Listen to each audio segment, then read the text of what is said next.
Is working. I'm your host, Patrick Marlette, your local game guy, joined with local game host, Will. What's up? Hey, Will. How are Doing well, you? doing well. I'm doing well.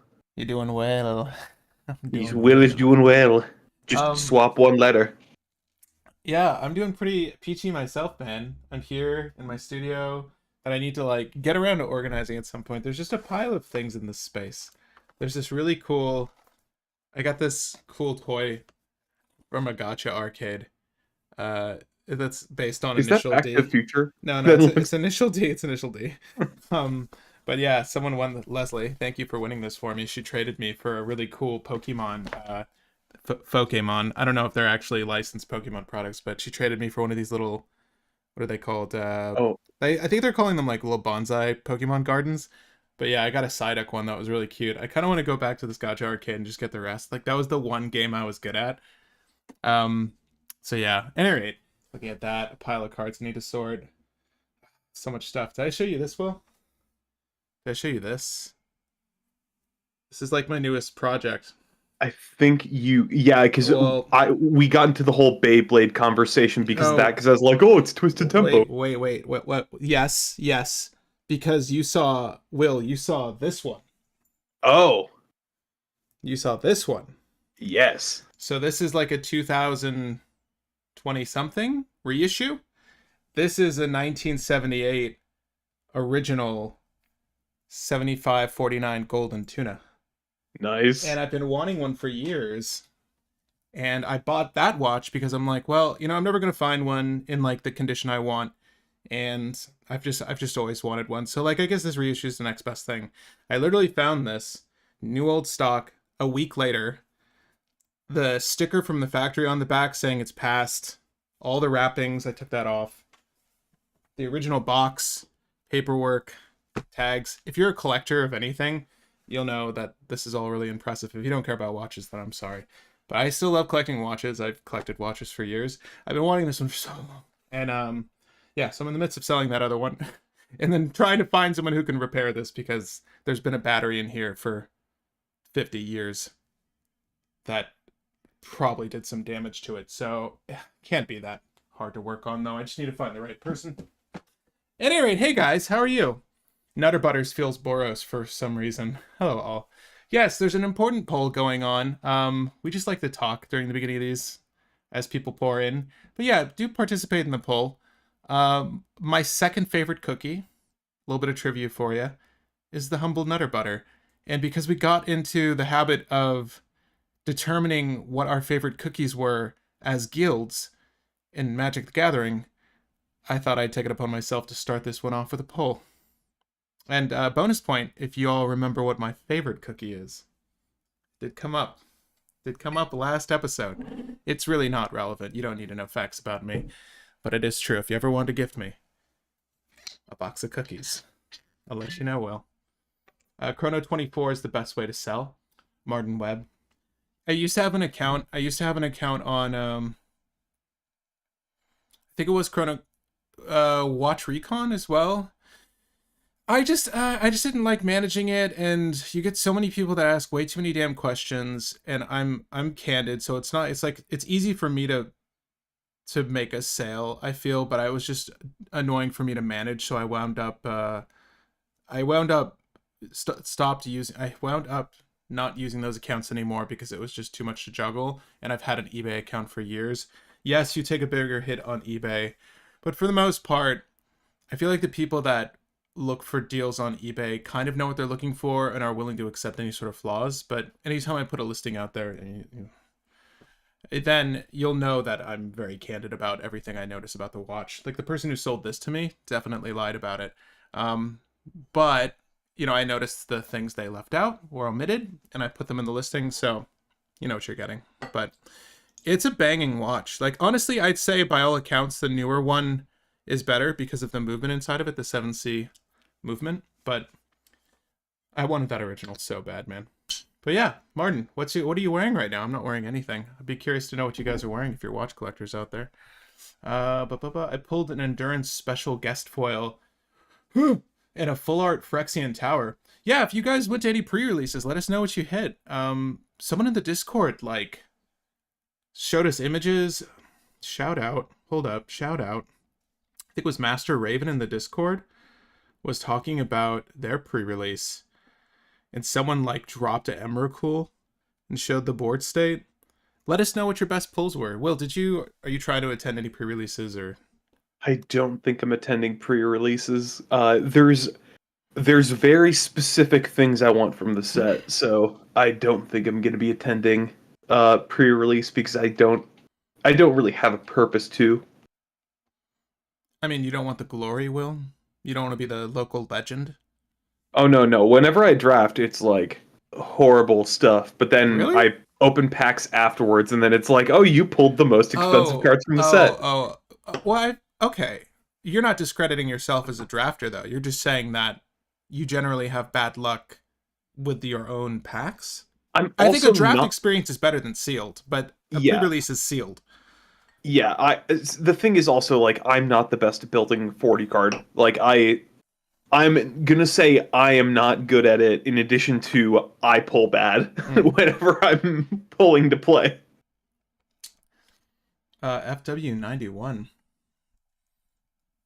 Indeed, Mateus. I'm waiting for my lucky side on the box. I was gonna say, is this nice? I have my Timex is not my Timex, my Casio. I have the Timex version that looks like this. I forget the name of it, but it's like in my nightside table. Nice. Custom strap and buckle cost more than the watch, I bet. Yeah, but those are accurate as hell though. Those Casios. Will is just winning. Yeah. Yeah. You love Red Stripe cookie the most. Red Stripe is a beer, but I do like Red Stripe from a random pack. Yeah, dude. I'm excited to hopefully open some packs from this set. We'll see if we get anything in. Obviously, I'm probably going to be picking out a few singles from the set. If you didn't watch our review yesterday, I highly encourage you to go check that out. We covered a lot of the set, and if there's anything we missed, feel free to leave a comment on that video on what color and card we missed, because I think we covered everything. It was nearly 3 hours, so you can skip around. There's timestamps on there now, and there will be timestamps on this video pretty soon as well. Today we're going to be discussing all the cards we omitted from our previous review from the set, because this is a Commander-centric channel when it comes to Magic. We wanted to give the Legendaries their proper space. So today, in just a few, we'll be covering all of the Legendaries from Modern Horizons 3 from the perspective of cEDH players. That's right. And there's a tier list system that we use every single time.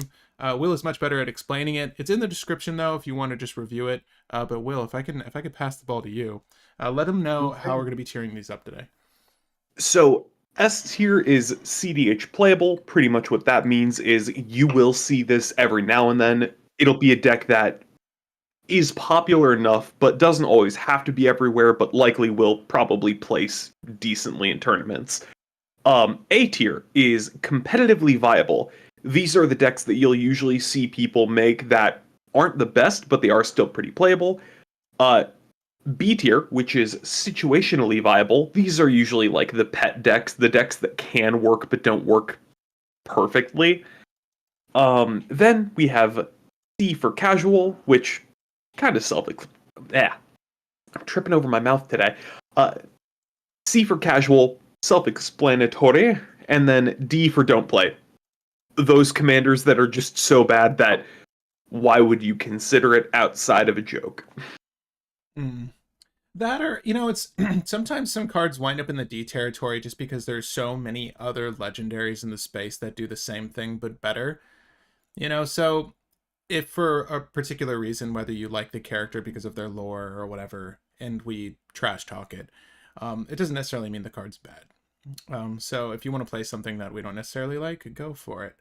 I always try to look for the people that dislike these videos and cater to you. But you know what? Enough of that today. If we talk poorly about something you like, you're probably wrong about it. You're wrong for liking screw it. You. Exactly. You're wrong for liking it. Steve Muse is mid. Exactly. That's the kind of attitude we're going to approach. Will's attitude. That's how we're approaching the show today. Every card you like is mid. But the grandkids will not understand. Yeah, the Red Grandeur guarantee top of S tier. The Red Grandeur? Red Grandeur. Oh, The I think that's am I mixing that up? I was thinking that that was a Skoa Ember Mage. I thought Hmm. that's what was being referred to because I did not know it was called Ember Mage. I thought it was something No, else. it is that's the Grandeur card though. Oh I, yeah, yeah, yeah. The effect grandeur, yeah. yeah. Satru deserved S. Satru got S. Yeah, we gave Satoru S and Yeah. then we proceeded to butcher Satoru on stream. Well, look, hey. There are No. ways to build the deck. We just did not build the correct way. Well, okay. So on that note, what's great about this channel is that we do a lot of live streams that you all get to participate in, not only set reviews, tier list, but first and foremost, deck techs.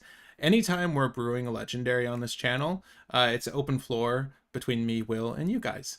Satru was a collective failure, Will. I'm not taking the fall on this one. No, It's but just as much your fault, yeah, guys. that's what I'm trying to say. No, but genuinely, you know, if you guys start a Discord or you have friends that are interested in these legendaries, please let them know if this is going live and they're able to watch it. Because the whole goal, and it's always been the goal of this channel, and I used to name these videos this way, we want to make a better version of the legendaries we look at here. So obviously, please apply your knowledge of these cards and any sort of synergies to our builds. And after this legendary tier list, we're going to go ahead and discuss which legendary we'll brew next on the channel, and I kind of want to negotiate that with you guys, and we'll run a poll during the live, so this could be a treat for anyone who's participating in the live stream today.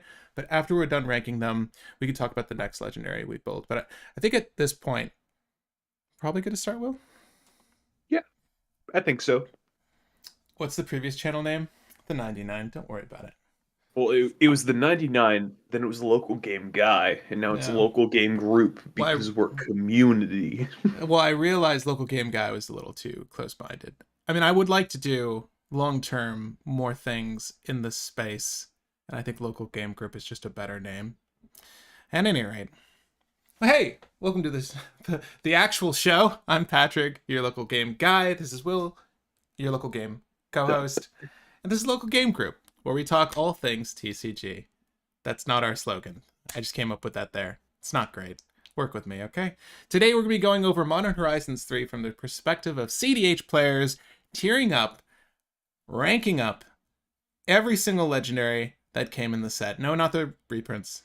So there's 24, 20, we'll see. There's a handful of legendaries from the set that are brand spanking new. A lot of them are great, a lot of them are meh. But we're going to go over them with you guys in just a few. We've got these ordered in a set number arrangement, so not necessarily Wooburg. So if it feels like we're jumping around, I swear there is a rhyme or reason to the placement of these cards on our tier list, which you can see right here. During the show, before the show, Will just went over what our tier list is from S to D. If you're an S, you're great. You probably want to build it. And I'm curious to see, and this is something I like to do at the start of these, try to figure out how many S tiers we all feel will actually be in this set. So I'm just going to start a poll now before we begin. How many S tier legends will we have? You know, let's be honest, it's usually like 2 at most. Not to lead the witness here, but I'm Yeah. curious, like, because obviously each set is different. I'm going to go 1, 2, 3, and 4. How many S tier legends do you think we'll have in this set? You're not going to say 0? You don't want to leave the avenue of Okay. somebody saying that we have none? How about that? And if you feel like none of the above, then you could just leave a comment. But yeah, I like that. Thanks. Well, yeah, because any number is absolute. Maybe there's no S's. You're absolutely right. Satru got that S. Nadu is SSS. Oh god. Nadu is a neo-Nazi? No, actually, no, that's a super Nazi. Nadu is none of the above. Yes, Nadu is really good. We don't have an SSS tier, but if we did, I think he would probably be up there. But at any rate, we're going to be going through these in this order. I don't know their names, so I'll be looking for the images along with you. Do you want to take turns going through these, or do you just want me to read them off and we can pass the ball, Will? If you want, I can read them off and then pass it to you because I have a Scryfall open, so I can read off the card on Okay. Scryfall to give a proper introduction to everybody, and then you don't have to jump between things as much. Yeah. So to start off, we have Dissa the Restless. For 2 black, red, green, you get a 5/6 legendary creature human scout. Whenever a Goyf permanent card is put into your graveyard from anywhere other than the battlefield, put it onto the battlefield. Then, whenever one or more creatures you control deal combat damage to a player, create a Goyf or Tarmogoyf token. Thoughts, Patrick? I mean, the Tarmogoyf is exactly what I think it is, right? Yeah, it's the card. It's the actual card. It's just a Yeah. token copy of it. Um, it's cute. I like Jund. Do you like Jund, Will? Jund is fun. 5/6 for a 5 cost? That's pretty solid, right? Yeah, not bad. I think it's probably more of something in the casual space. I guess you could, whenever a Lurgoy permanent is put into a graveyard from the put onto the battlefield.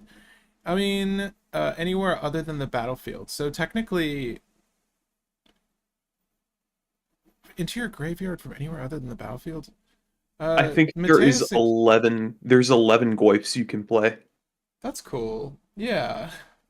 Mateus is saying I like the Goyf girl for food chain stuff. I guess I'm good on this. I'm gonna say this is a D. I'd say this is a C, Oh, and for the only casual. yeah, C for casual, and maybe a B, but more C for me. The reason why, ignore literally everything but the last effect. It is worded like Timna, so you get 3 Goyfs a turn, and they can be up to, I think it's 8 nines, because we have 8 different permanent types that you can do now, or 8 card types now that we have battles. Battles, baby. So that is 24/27 worth of stats every turn, not including double strike or extra combats. That is brutal in casual. It's not bad, and the battles are pretty playable. I mean, one of them's very playable. Yeah, In green, we specifically. have a couple that are playable enough. We have a rampant growth effect, or sorry, explosive vegetation effect, and we have a board wipe and a couple other things. So, Mhm. and you can flip those battles very easily with an army of Goyfs. This is true. Yeah, Dissa for C makes sense. I do think that people would want to play this casually. I mean, it got my wheels turning, but not in a cEDH sense. It just doesn't have the kind of, doesn't have the kind of effects we're looking for generally. It's usually something that's going to combo on the spot or give us some extreme advantage, usually by way of card and or ramp. But this is fine. We can move on, Will. I'm done with this. Yeah. B for food chain. I don't see the food chain line other than Goyf makes you a lot of tokens. Like, or you can get rid of the Goyfs, I mean, and then get a bunch of mana because those Goyf tokens are 2 CMCs, so you make 3 out of them. Um it doesn't do any combo finisher, so it's just kind of a grind commander. It can grind hard, but Jund is not the color you want to be grinding in. No. No, it is not. This is Uh, probably the alt pull, by the way. At any rate. the next one is Omo, Queen of Vesuva. Always 2 in wondered. Simic for a legendary creature shapeshifter noble. Whenever Oma, Queen of Vesuva, enters the battlefield or attacks, put an everything counter on each of up to 1 target land and target up to 1 target creature. Each land with the counter is every land type. Each non-land creature is every creature type. 1 power, 5 toughness. Uh, Cool. yeah, interesting. D Really tier, but interesting. interesting. Is there an artifact called Bagel in the game yet? I don't know. Oh, it wouldn't even matter. You can't even put everything on a Bagel in this game. Because you can only target lands or creatures. You can march the machines and make it a creature. You're fine. It's true. Well, until we get everything on a Bagel, I'm going to say that Omo... I don't even know if people would care to do this casually. I think no, there's nothing that's immediately coming to mind. I'm sure someone will crack this and it's going to be amazing. but Yeah, it's it's fine. an unfortunate D tier. I will say this can go in the 99 of one very specific deck, which is Malcolm and what's Oh, yeah. the green red commander. You're talking about green red commander? So it's a Malcolm partnered with a green red partner. What's her name? Tana. Malcolm Tana can run this because Oh, you can turn your creatures uh every time. some of your burn creatures into pirates, which will let you trigger Malcolm. So if you do that opens up combos, and this is easy to search out because it's a green creature. Hmm. So that is the only real use I see for this card. We have 6 S tier legends, says Stormtrooper. Okay, so we're definitely wrong. 3 seems to be getting a predominant amount. B in casual, D. Oh, this is for the other one. So I'm seeing C for casual, Locus, and Tron. Yeah, making your land, every land type in addition to its other types is pretty cool for that. That's interesting. Oh Well, yeah, true. how about how? That's not So wait, you just do big hungry ramp, crop rotate, like? Well, how does? so theoretically you could use Oma with Maze's End. And that works because you can make your forest a gate, your Mhm. island a gate, your snow forest a gate, your snow island a gate, and eventually you just go, "Oh, I found Maze's End, good game." So you Right. could just do Simic control ramp with Oma and then Maze's End. I like this with lands more than I See, like it with creatures. You like yeah, it for C?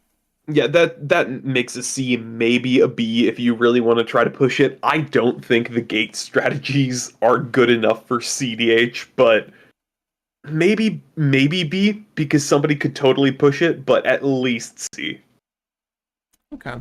I mean, I like that you can drop it with an ancient tomb very easily, and then just make that, that first land because it's ETB or attack every single turn. It's a little slow rolling, but this is also discrediting the fact that you could just flicker this. There's some cool stuff you can do with it. I think the shenanigans are really going to lie within the lands. So yeah, I'm fine to move Omo up to a C. No proper cards, only Najila and Winota. Also the Urza lands. Prosper. Yeah, All right. you do Oma and then you attack or ETB and then you have all of your Trons open. It's fun. It is kind of cool. So like, if you have your what is it, your Tron lands, don't they just tap for a lot of mana? Yeah, Cool. Okay, you ramp so hard. just ramp into something big. Yeah, I'd like to see what big squishy things you're doing, and maybe like an Eldrazi deck. Like this is just a hidden Eldrazi commander. It'd be kind of cool. But Oh, and honestly, next, you're in the right colors. Sorry, but we're moving on. yeah, yeah. Next we have Satya, Aetherflux Genius, also known as the Hipster because he has the hipster goatee and the beanie. He is a blue, a red, and a white for a legendary creature human artificer with 3 power, 5 toughness, menace, and haste. Damn, it's a good setup Whenever on this him. attacks, you create a tapped and attacking token that's a copy of another non-token creature you control. You get 2 energy. At the beginning of your next end step, sacrifice that token unless you pay energy equal to its cost. So does this just win the game with Combat Celebrant? Yep. Yep. Wait. Well, does So Combat Celebrant needs to do damage or needs to attack?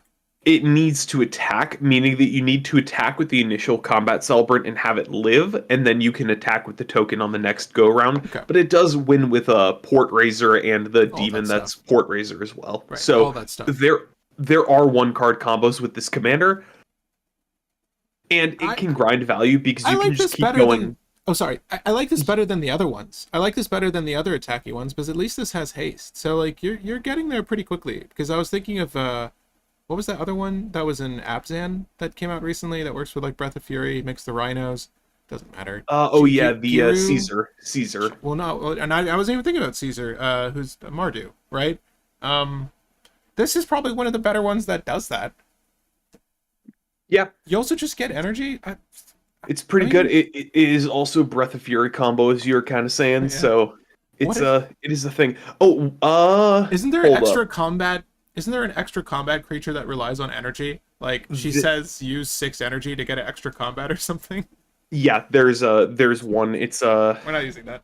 I can't remember the name of that card. I will never be Okay. able to remember the name of that. But I do want to point out, it does not give the token haste. It only gives you a new token. Right. So you do have to work around that. You can still use Port Razor as an infinite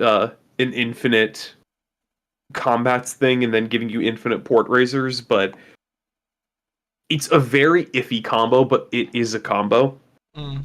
I'll also just say, making a spell seeker every turn, or making a dockside or a recruiter every turn is really good. Does Port Razor have haste? No. All right, so you need like you need the what's it called? The Concordant Crossroads and Red Mass Hysteria. You need stuff like that too. So it's like a A plus B plus small c, little c. Or you need a way to give a Port Razor evasion. Hmm. The token that keeps coming in, I mean. Right, right, right. Lightning Runner 3 RR, pay 8 energy for Yep. extra combat. Thank you, thank you. Yeah, Cameron, that's how when I was thinking. I remember when that came out. I'm like, oh, this is gonna be cracked one day. We're not there yet. Yeah. She ain't cracked. Where But do you think this falls? I'd say B because there is a CDH potential and it can grind out games relatively well Yeah, because it's like a flicker commander. You're just getting ETBs over and over again, and then eventually you have a combo to end. So it does work. Also, if you get infinite tokens, you're B for getting infinite Beanie. energy, which can potentially do stuff. So B. I like B for Beanie. Yeah. That's a good one. Quick question for anybody who pays attention to this stuff. Is this the first Magic the Gathering card with a beanie on it? Like, I'm counting Secret Layers. I will count Secret Layer art for That's that. interesting. You mean this hipster? I don't Uh, know, that Arabian is the punk. ultimate hipster swag. I'm not even the first guy from my plane to wear a beanie. I'm the first guy in the multiverse to wear Yeah, the beanie. this it was just an overly large sock my wife knit me. Yeah, extra Esper Sentinels is pretty good. Yeah, I'm not gonna lie. Like, I think the Jeskai color scheme here is pretty solid. I'd like to see someone build for this. Again, it's not the most explosive thing we've seen, but it's as Will said. I think it's gonna be a more slow rolling kind of build that can combo out. It's not bad. Yeah, Um, and yeah, making 2 energy every turn can just let you stockpile until you're making extra copies of your Eldrazi Titans or whatever big thing you want to use to try to end. So Speaking of Eldrazi's, pretty good. Indeed, indeed. Uh Ulalek, Fused Atrocity. mm, It is colorless white, colorless blue, colorless black, colorless red, and actually, I'm gonna call it devoid. So devoid red or devoid of each color. So you mm, can either pay 5 colorless, or you can pay one of each color, or any mixture devoid. of the two. So legendary creature Eldrazi with 2 power, 5 toughness, and devoid. Whenever you cast an Eldrazi spell, you may pay colorless, colorless. If you do, copy all spells you control, then copy all activated and triggered abilities you control. You may choose new targets for those spells. Or you may choose new targets for those copies, my bad. Um, Hmm. Cool card for casual, for competitive. I don't think you're ever playing Eldrazi's, so Mm, not see. really. Put Oswald in Satya. You definitely could. Fair enough. A tier in casual, says Wolfsbane.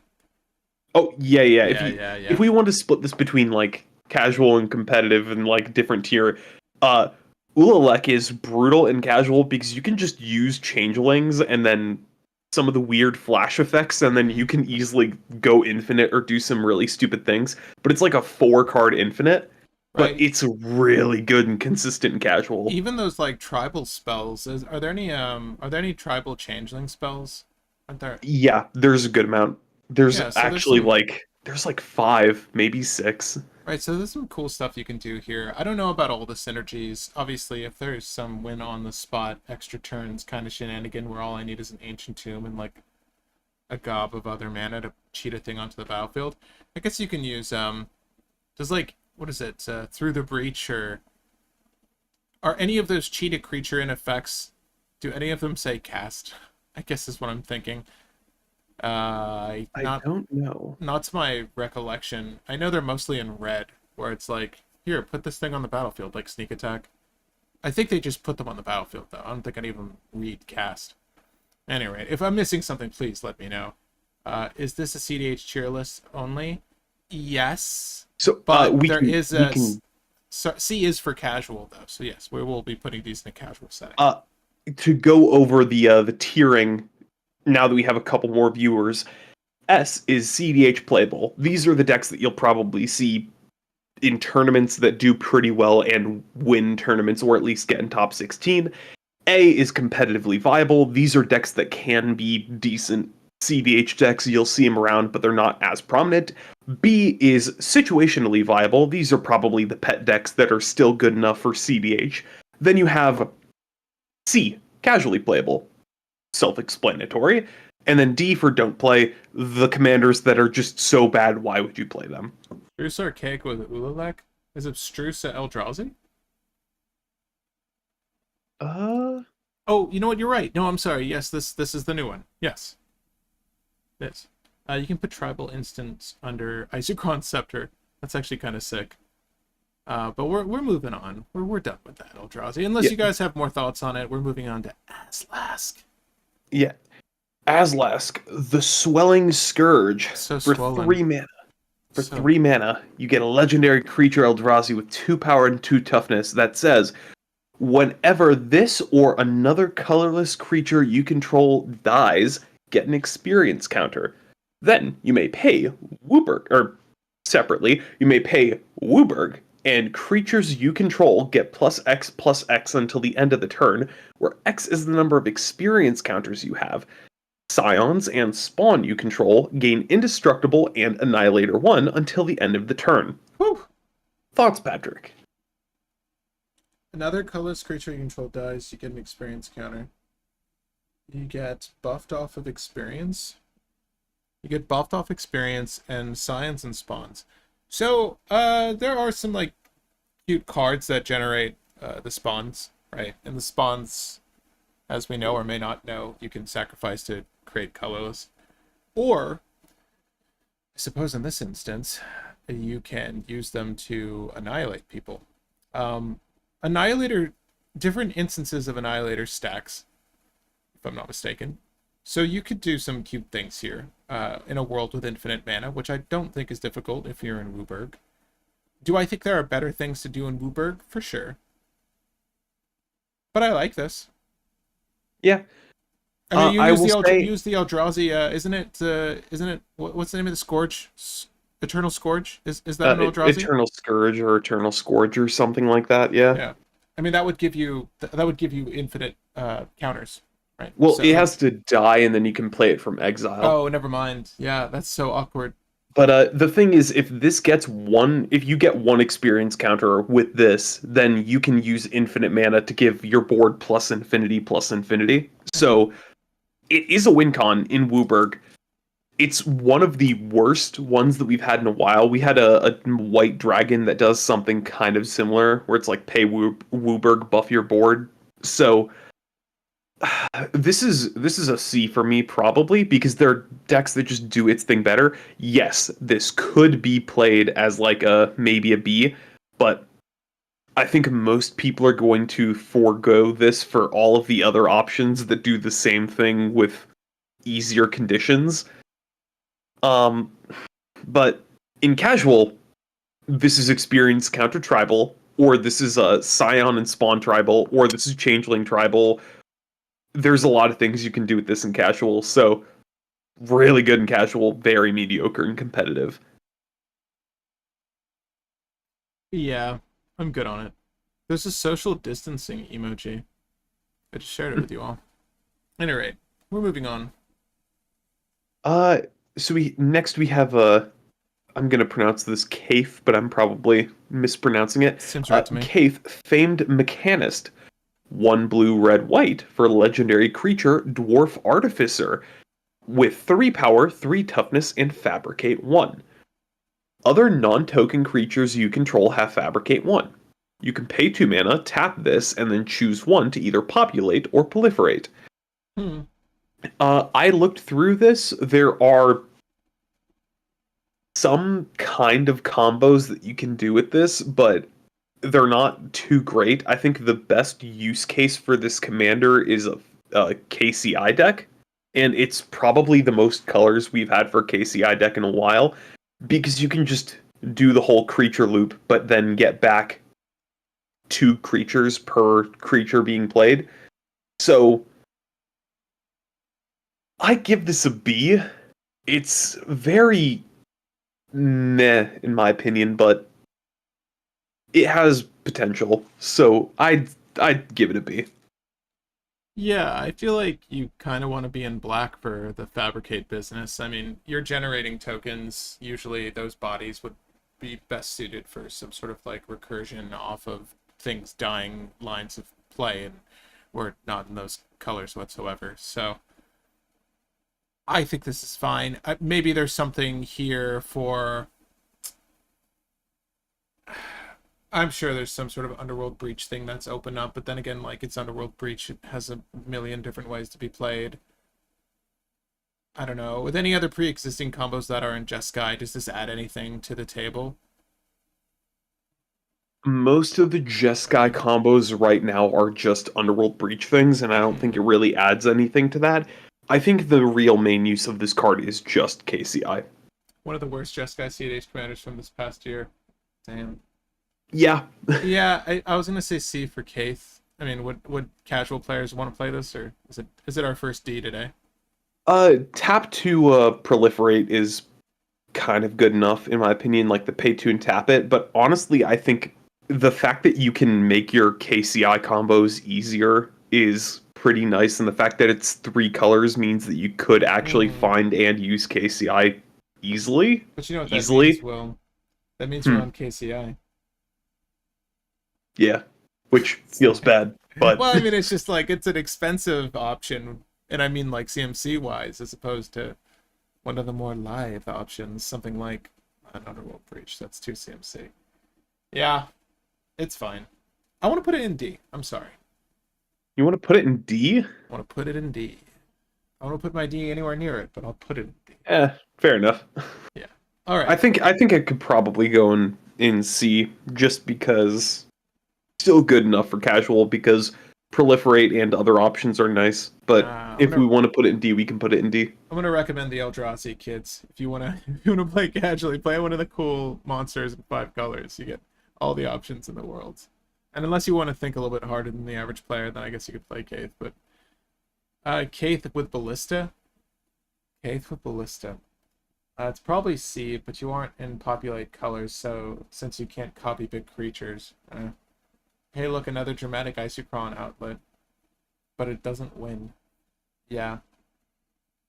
I mean, technically, yes, you could very much proliferate and populate to your heart's content with the Isochron line. Indeed. I don't know, are you what does populate do? Does it just make tokens of make your a tokens? copy of a token you control? Right, so if you had a hasty token, I guess you'd win the game.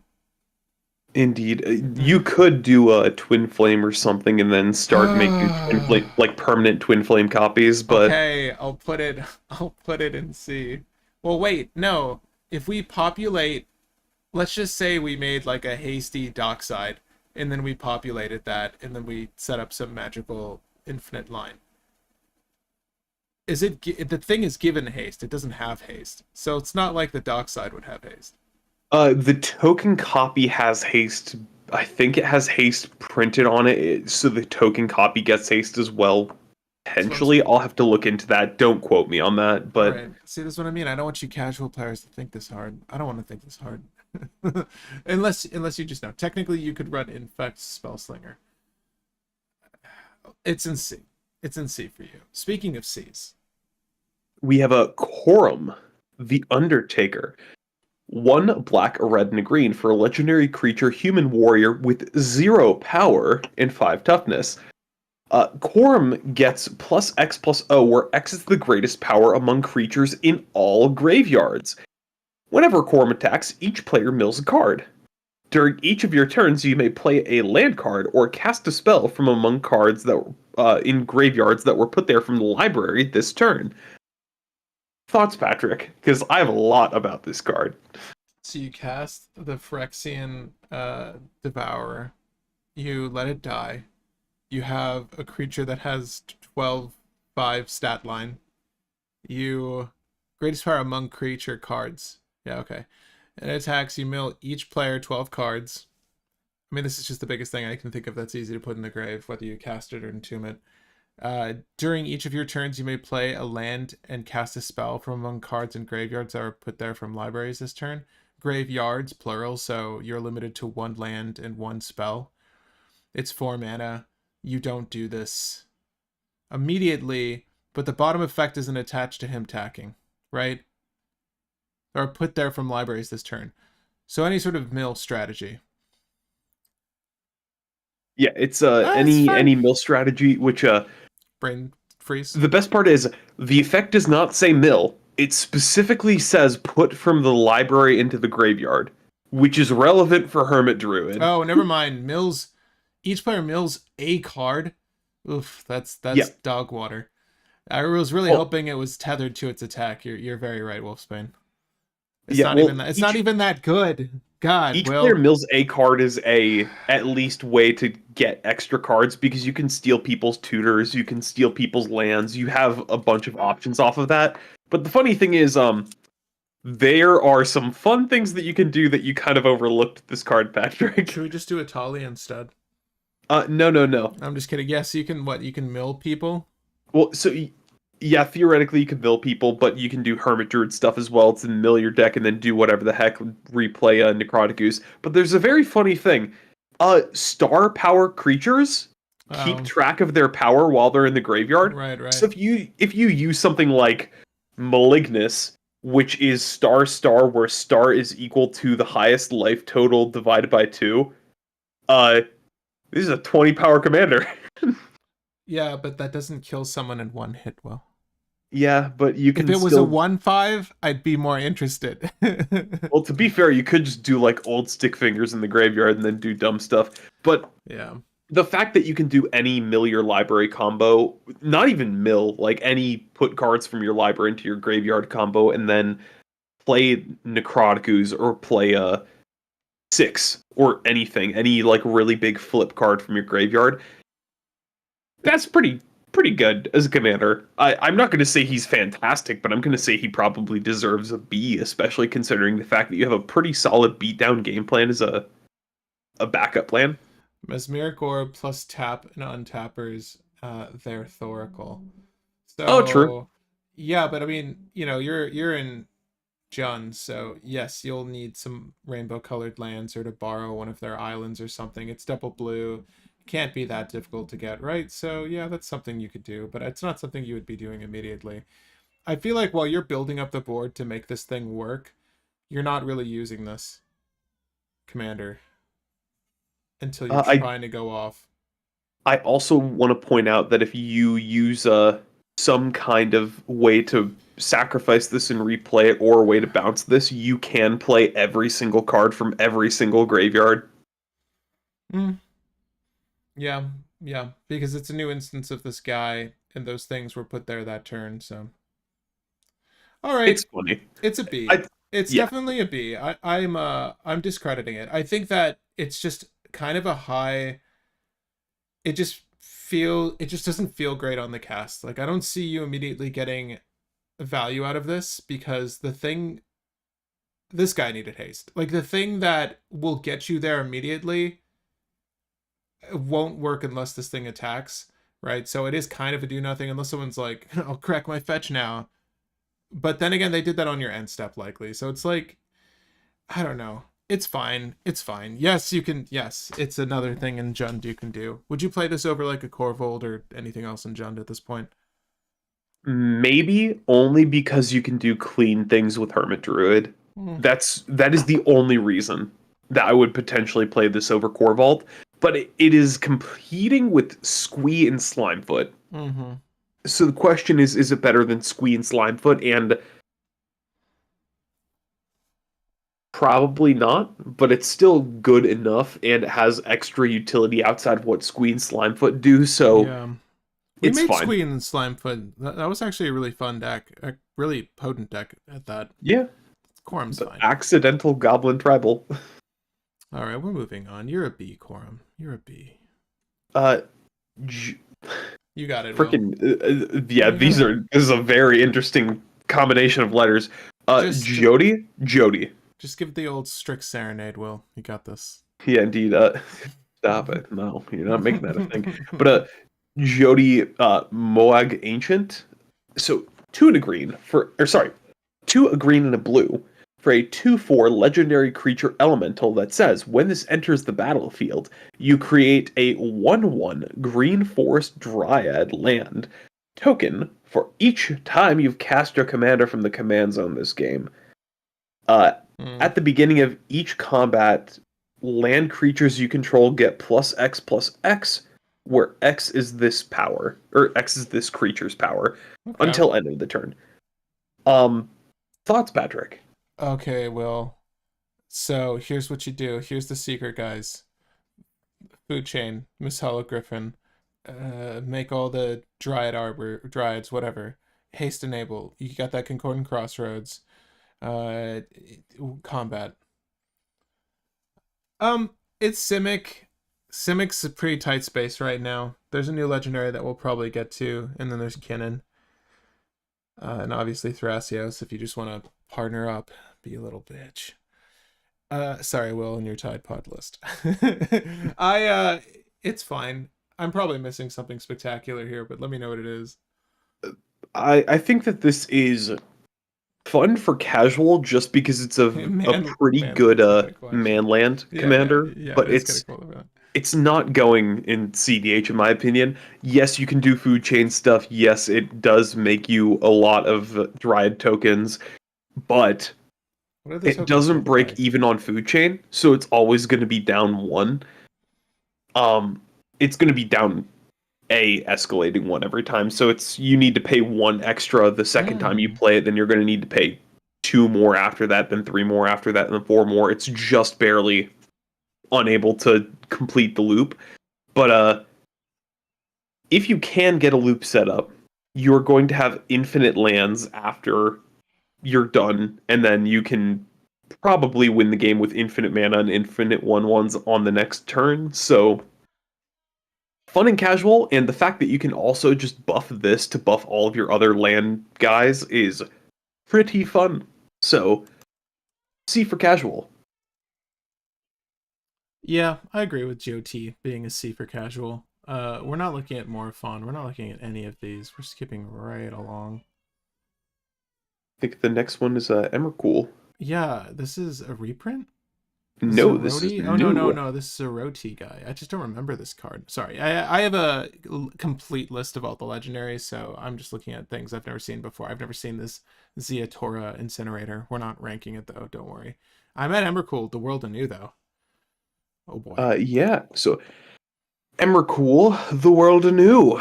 12 mana for legendary creature Eldrazi with 12 power, 12 toughness, and madness pay 6 colorless. Ooh. When you cast this spell, gain control of all creatures target player controls. Flying, protection from spells and from permanents that were cast this turn, and whenever this leaves the battlefield, sacrifice all creatures you control. Thoughts, Patrick? Does Anya want this? Yeah, Anya plays this just because it's a madness card with a little bit of utility. I mean, a little bit. It's kind of a cool card. Yeah. I mean, I know don't think you're ever paying 6 though. I think Will's a really big fan of this card. No. There's another card of mine that I'm a very big fan of. This I think is okay, but I would not play this as a commander. It's fine. I think anytime you're trying to go colorless, it's rather difficult. And especially at 12 CMC, I think we touched on what was probably the best colorless commander in a deck build on the channel. I forget the name of that commander. It was like Zuladoc. The deck is in here somewhere. Yeah, it's fine. I think that Zuladoc was fine. I think that this is really cool. Obviously, gaining control of all creatures is really great. It's fine.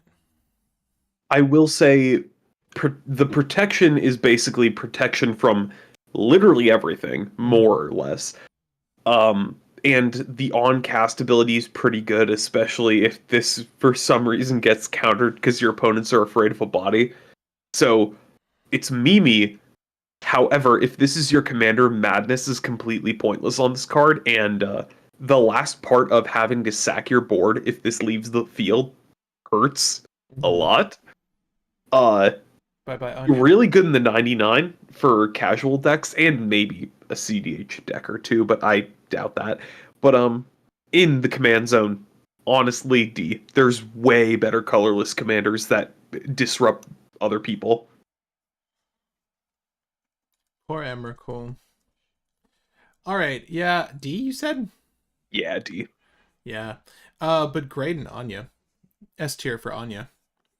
Yeah, I mean, name a Madness card and it's an S tier in Anya. Yeah, right. Anything that says Madness on it is going to be S tier in Anya.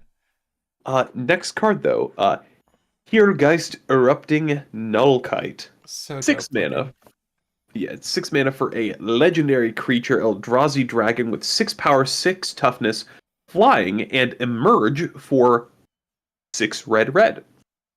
Whenever you cast this spell, you may exile your hand, and if you do, draw 3 cards.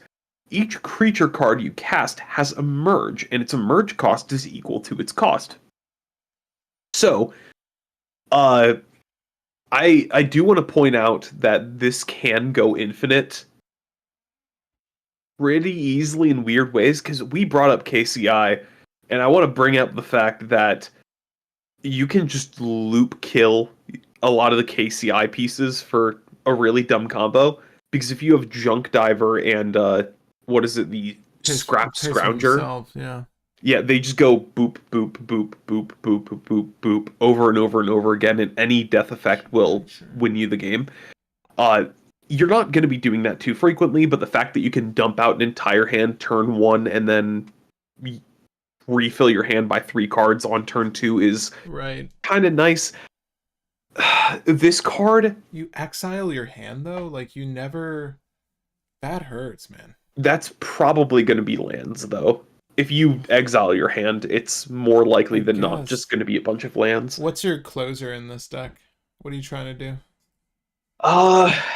Probably anything that just says when you lose an artifact, deal damage, or any storm thing. My issue is people overhype the crap out of this card. I think there is utility here, but I don't think it's too great. Because there's potential, I would give it a B tier, but I know a lot of people really like it for casual.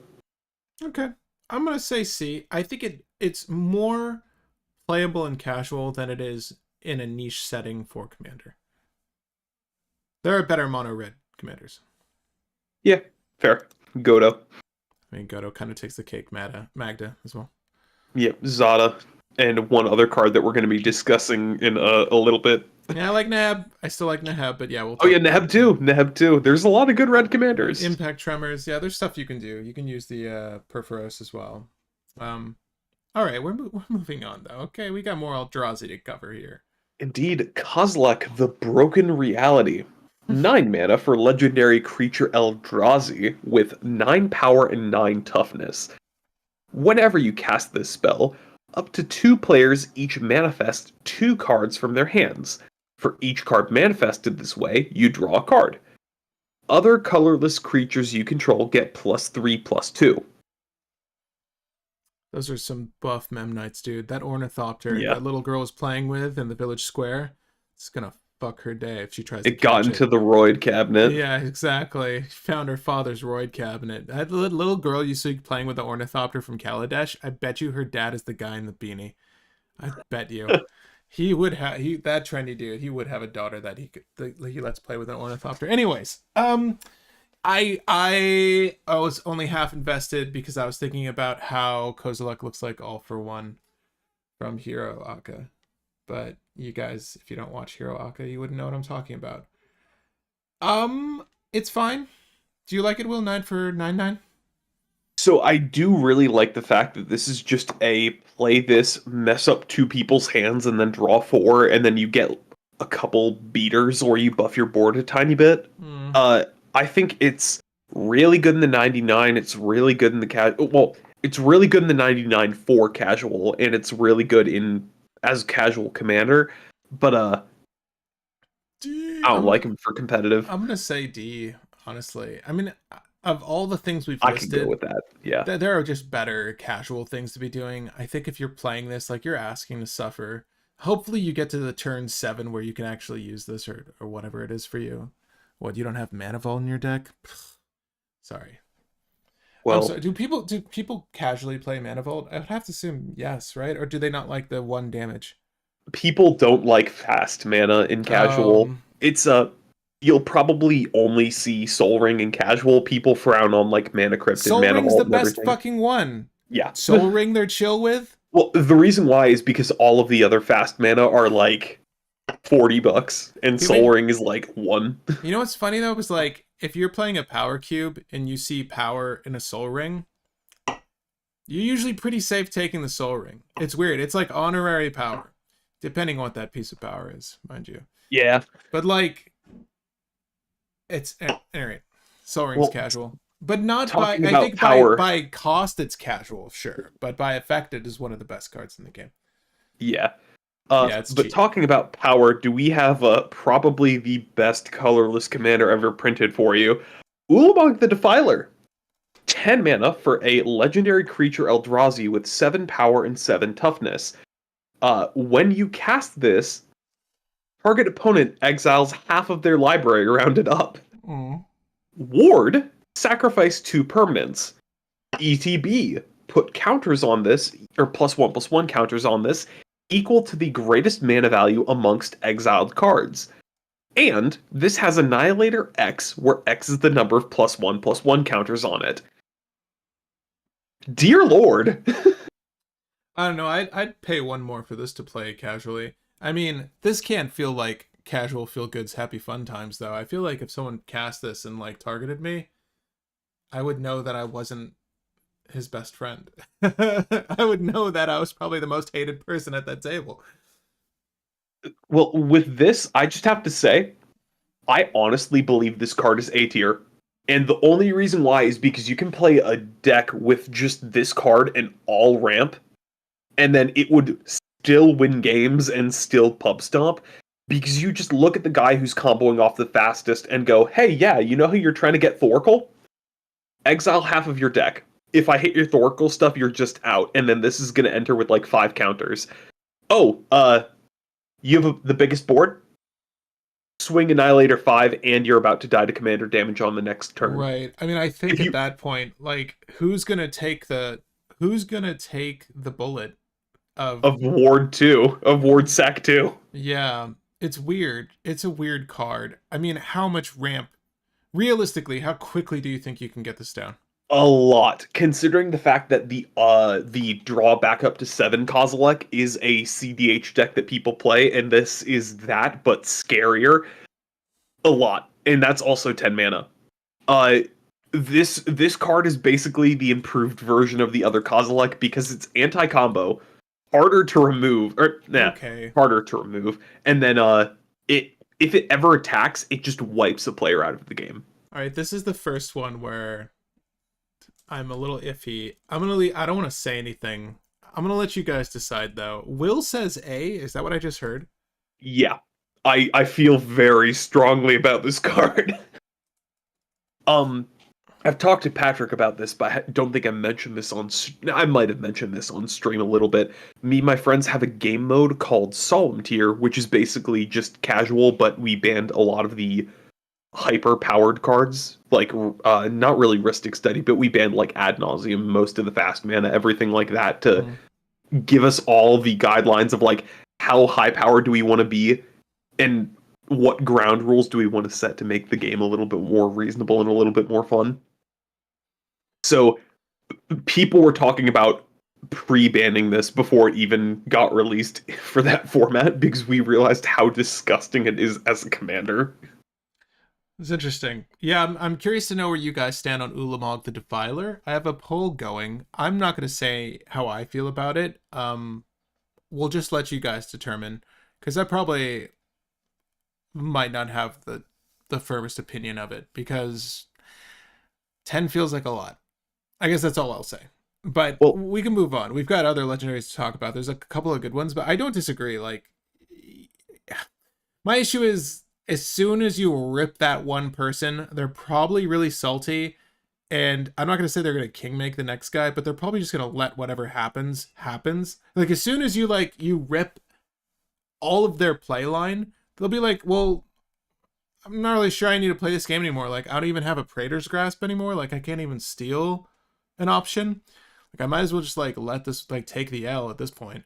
So really, like, you've tapped out, and then you've sort of made this other person tap out, and then it's like 1v1. I don't know. I think that there's going to be a social issue that happens. I'm going to let you guys decide.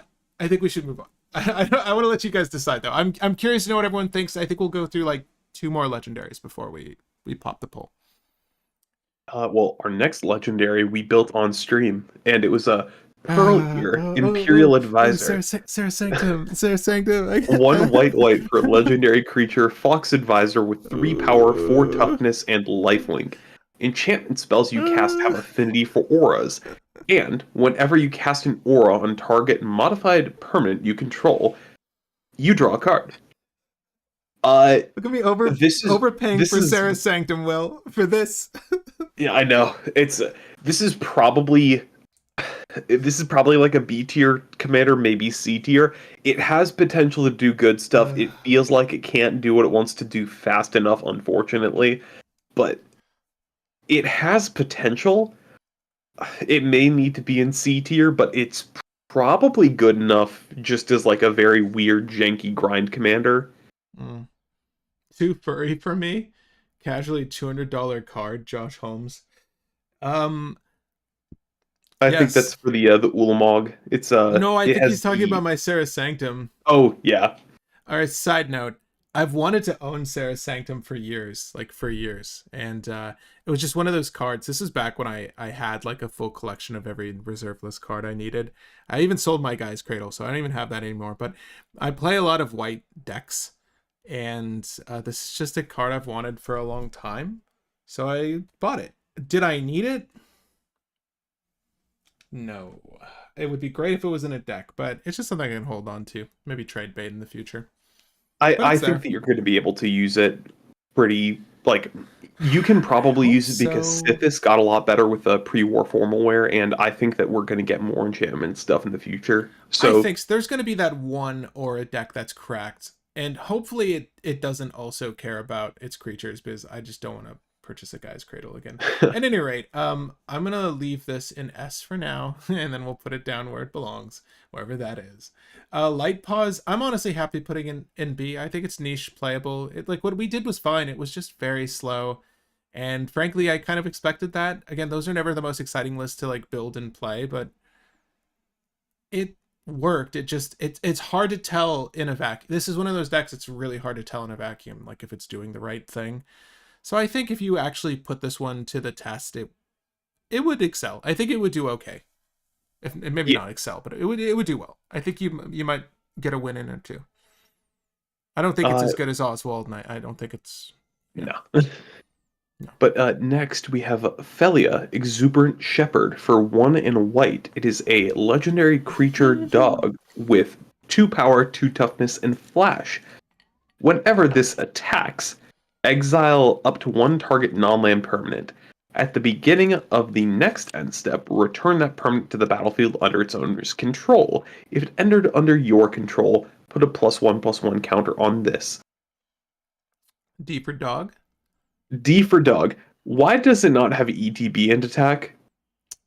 Like, I get shepherd, like sheepdog, so moving, attack, herding, yada yada yada, but it should have been ETB and attack. I love corgis, by the way. Is this the same corgi that's on the Lightning Greaves secret lair art?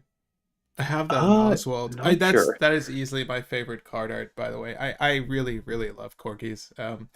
If we want to get a dog, I know if we got a dog, we'd get one from a shelter, like whatever resonated with us. But if I were to choose, I really want a corgi, guys. I'm not gonna lie. We got a couple corgis in my neighborhood though, so I guess I get to enjoy that vicariously. D for dog though. I'm sorry, it's sidetracked. This is just okay. Will is absolutely right. I think it's because it's a generic and white. Maybe it's like too easy. It also has flash. It has flash. I Why think does it it's have flash to but make not up need to be? to make up for the fact you play it off turn. I don't like it. No, I don't like it either. D for doggo. I'm sorry guys. If you like the doggo. Velia is good in Winota. D for Dogwater. Yeah. Velia Yeah, seems very strong in Winota. it's a temporary removal card in Winota because it's ETB exile a card until the end step. So it has, or sorry, it's not ETB, it's on attack, but that still does the thing in Winota. So it's reusable removal. So as a card in the 99, it's not bad, but in the command zone, it's bad. And it's looking like Ulamog is going to be B tier. Oh really? Oh yeah. I guess we need to close this one out. Sorry, Will. Your dream died. I still stand by the fact that it's A tier, considering the fact that you can consistently get it out turn 3. It's weird that we rank this higher than the Wooburg ones. Is it? I I don't mean, know, like, man. honestly, card is just a bomb. It's on cast, knock a So player out of the game. imagine if I was on the command zone and I like whipped out this Ulamog and I just did this to Jimmy or whomever. I feel like it would be like a very quiet room afterwards.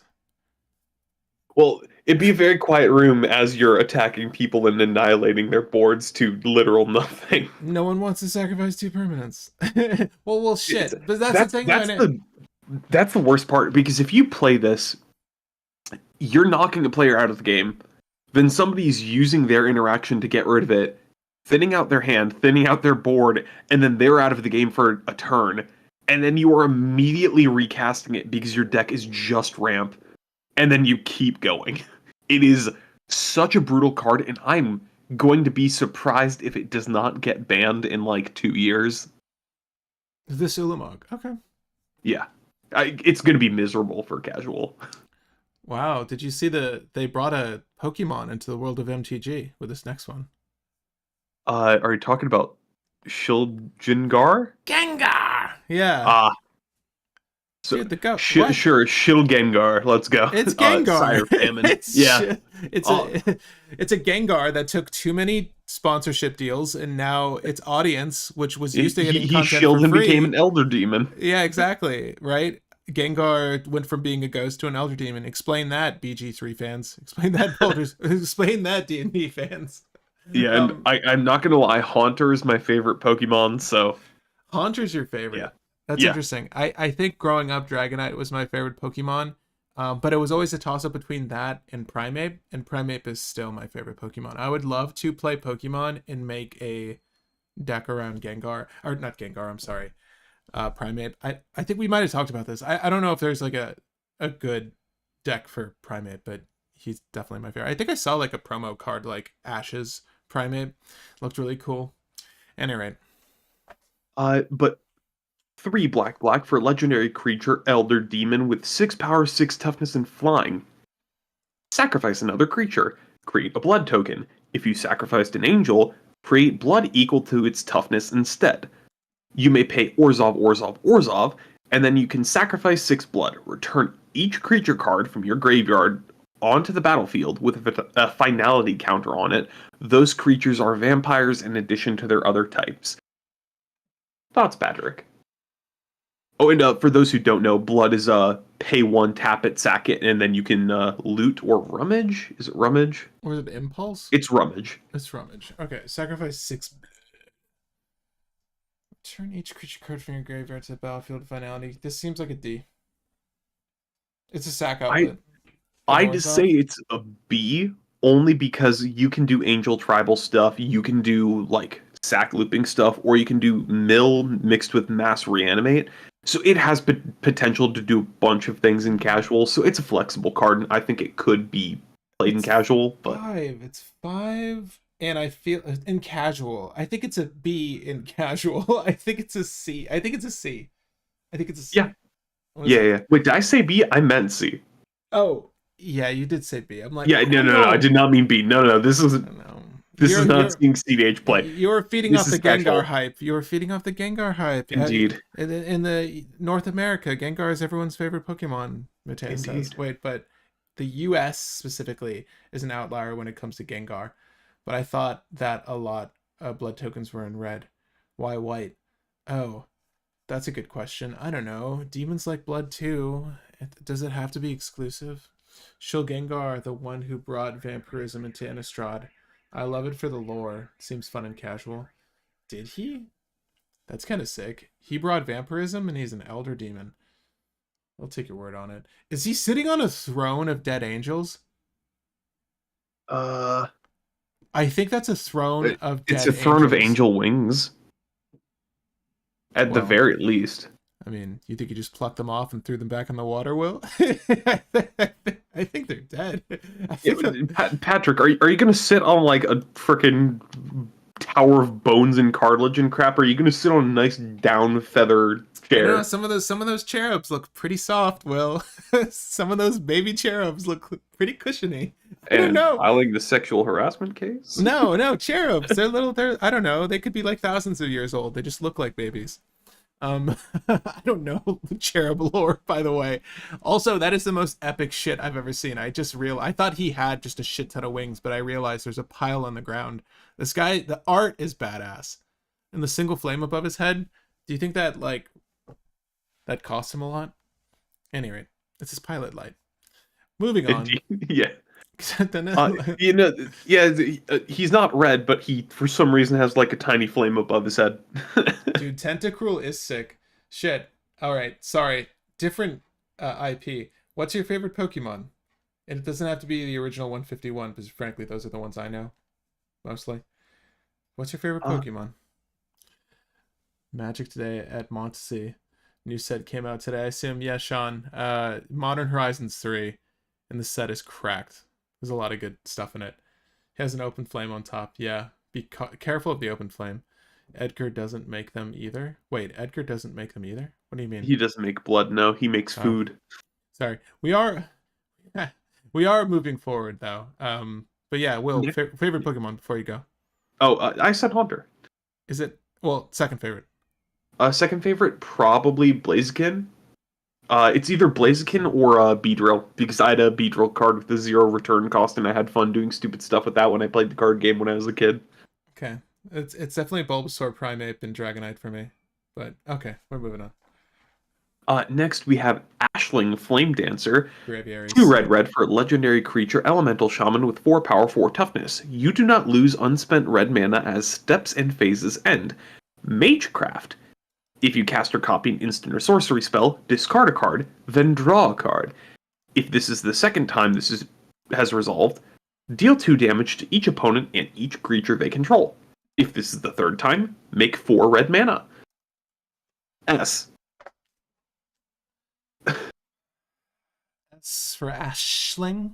Yeah, this is one of the most consistent CDH commanders that you can get in red that doesn't rely on either high rolling with like Zada hoping that you draw the right things, and doesn't rely on a specific combo card in your deck, like Jodah or Magda. You just run literally every single fork effect that you can possibly run, and then a couple cards that let you copy a fork or double up a fork, and then go through your entire deck in one turn, and then just cast ritual after ritual after ritual, and then discard Titans every now and then. Make infinite mana. Well, we didn't even need the Titans. Didn't we mess this up? No, we need the Titans. We don't need the Calamity combo. It's just it's better. It's better than if you. Sorry, not to interject. We did do a deck tech for this, so Will is not just saying this willy nilly. We did actually play the list out, and it's quite good. I only have a few things to add, I guess. It's better than we thought, and you have a ton of combos. And Will likened it to Stellarly, in a sense, and in some ways, it's kind of better.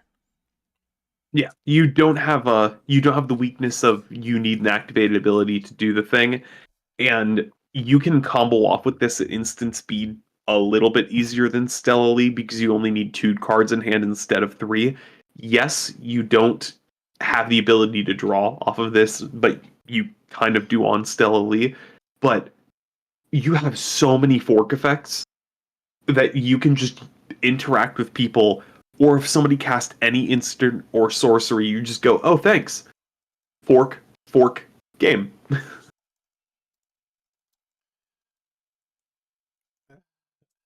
I like to point out that Sean says Typhlosion with a Bulbasaur avatar, specifically the one from that episode where Bulbasaur is like a gang leader. Yeah. Harmonic Prodigy. Yes, I remember the suggestion of Harmonic Prodigy in Ashling Flame Dancer, okay? I'm sorry, it didn't make the cut. Yeah, Harmonic Prodigy is better for the grindy setup for it, because if you do fork a card and you don't do the combo, you'll get 4 triggers off of Ashling because of that, and then you'll get mana.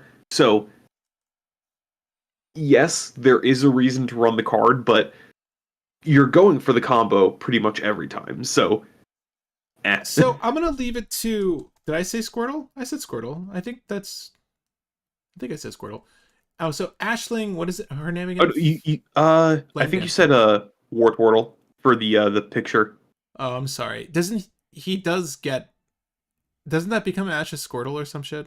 For So like a hot second. that is Ash's Squirtle, but it's Squirtle in the picture, not Wartortle. All right. Whoops. Guys, I just wanna. It's one of these two things. I'm more or less in line with Will, but I want you guys to decide on Ashling here because this would be the first. But let me know where you guys think that Ashling falls. If you've brewed a list yourself, we'd love to hear about it. We brewed one here on the channel. It was quite good. Again, This is something I was talking to Will about off camera. Like, it being attached to a triggered ability, namely Magecraft, just makes it very, very good. Because there's not that many things that stop triggered effects outside of like the stifle, but like a lone stifle is not going to do enough. It's also just so dumb because we misread it when we first read it, and the fact that you don't have to discard a card to draw the card is so stupid, because you can be hellbent and you're still going up a card with Ashling infinitely. So that means you're drawing every single ritual over and over and over again and redrawing Bolt over and over and over and over again. It's just an actual end of the game right off the bat if you ever get to fork effects. And also, one thing that a lot of people didn't look into for Magecraft, you have Fury Storm, which is the, if you've cast it's fork, but it copies for every time you've cast your commander.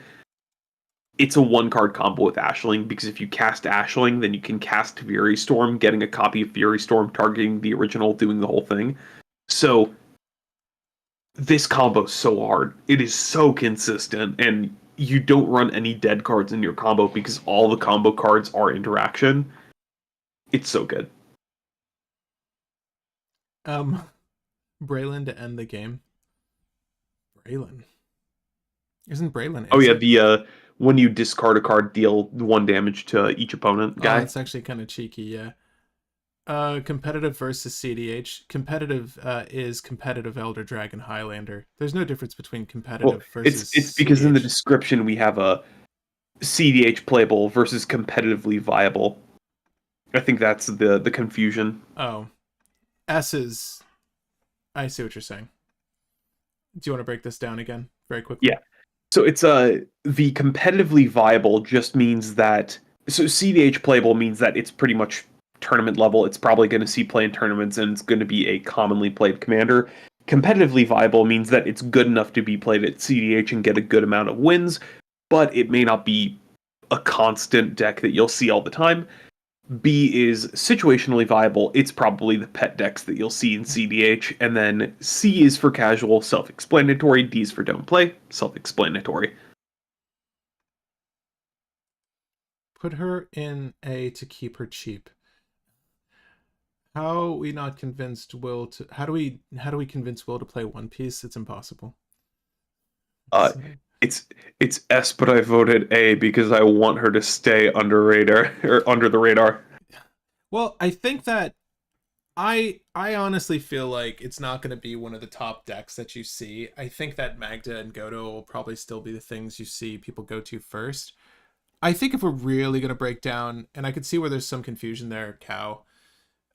If we're really going to break it down, when I think of something as S tier, I'm really thinking of like the blue farms or the Tivets or the things that a large percentage of people will bring to tournaments, and then they bring in results almost by virtue of the fact that they're just in larger numbers participating. But I don't see people coming in largely with a lot of Ashlings. I think if it's going to be mono red or any mono color, I'd probably narrow it down to like 2 legendaries within that color range. So in that sense, do I think Ashling's going to replace like a Godo or a Magda for that slot? Do you know what I'm saying? Like, do I think that more people will show up with Ashling as opposed to their other mono red list? I don't know. I think that it's not tried yet, so it's hard to say. There are certain legendaries we can look at, and like when we saw Stella Lee, I feel like we all kind of knew Stella Lee would be good for Izzet. Yeah. And there's a card in this set that I know for a fact will be good for its given color pie, but it's tough to say with Ashling. I feel like she could be an S or an A. That's why I've put it up to a poll. Because it's just consistently good. You just need ramp, you need to cast spells. You need ramp, and you need to cast spells. And that's sort of what made Stella Lee so good. And as someone smartly pointed out, yes, Stella Lee has blue. The effect here is what's important, though. The effect is really solid. This is probably one of the more important ones we'll talk about today. I'll leave that poll going for a hot second, but we can move on to the Grandeur Commander. Yeah, we got Skoa Ember Mage. 4 red for a 4/4 legendary creature goblin wizard with ETB, deal 4 damage to any target, and then a grandeur effect that does literally nothing. D. D for grandeur. Yeah, cool that we got a kindling. You'll do nicely. I need kindling. You'll do nicely. Yeah, I agree. D for grandeur. And first common commander to ever be printed, though. Is that a fact? Yeah. It caught me off guard. This is truly the first legendary we've seen in the common slot? I believe so. Because I think even with the old border stuff, they were marked as uncommon. Right, so right. I think it's the first common we've ever gotten. If I'm wrong, somebody in chat can point that out, but I'm like 90% sure. Technically an outlet with Dockside Cloudstone. Yes, but you can do that in a million different ways. There's a million different commanders that do it better. I am honestly disappointed that this commander does not say you can run as many copies of this in your deck as you want, because they 100% should have done that. That would have been fun. Pauper Commander is real in the sense that you're only going to ever see other Skoas. Yeah. May the best Skoa win. In Legends, there are common legendaries. You're probably right. I feel like all those oldies, they usually fetch a high asking price. Any of the ones that were like somewhat competitively viable or playable, I should say. Anyway, I'm moving on. We can move on unless you guys want to talk about Skoa more. Well, give me a second. Legendary creature, rarity, common. There are 3 common legendaries that have ever been printed, and it's Chandler, which is the destroy an artifact creature mono red commander. He's common? He's common, and then we have Joven, which is destroy target non-creature artifact. Oh, you like Joven? You like Joven? I thought. No. I like what is his name? Sting or Stark. I like Stark. Okay. Stark is a dumb fun commander. It's been a while, needless to say.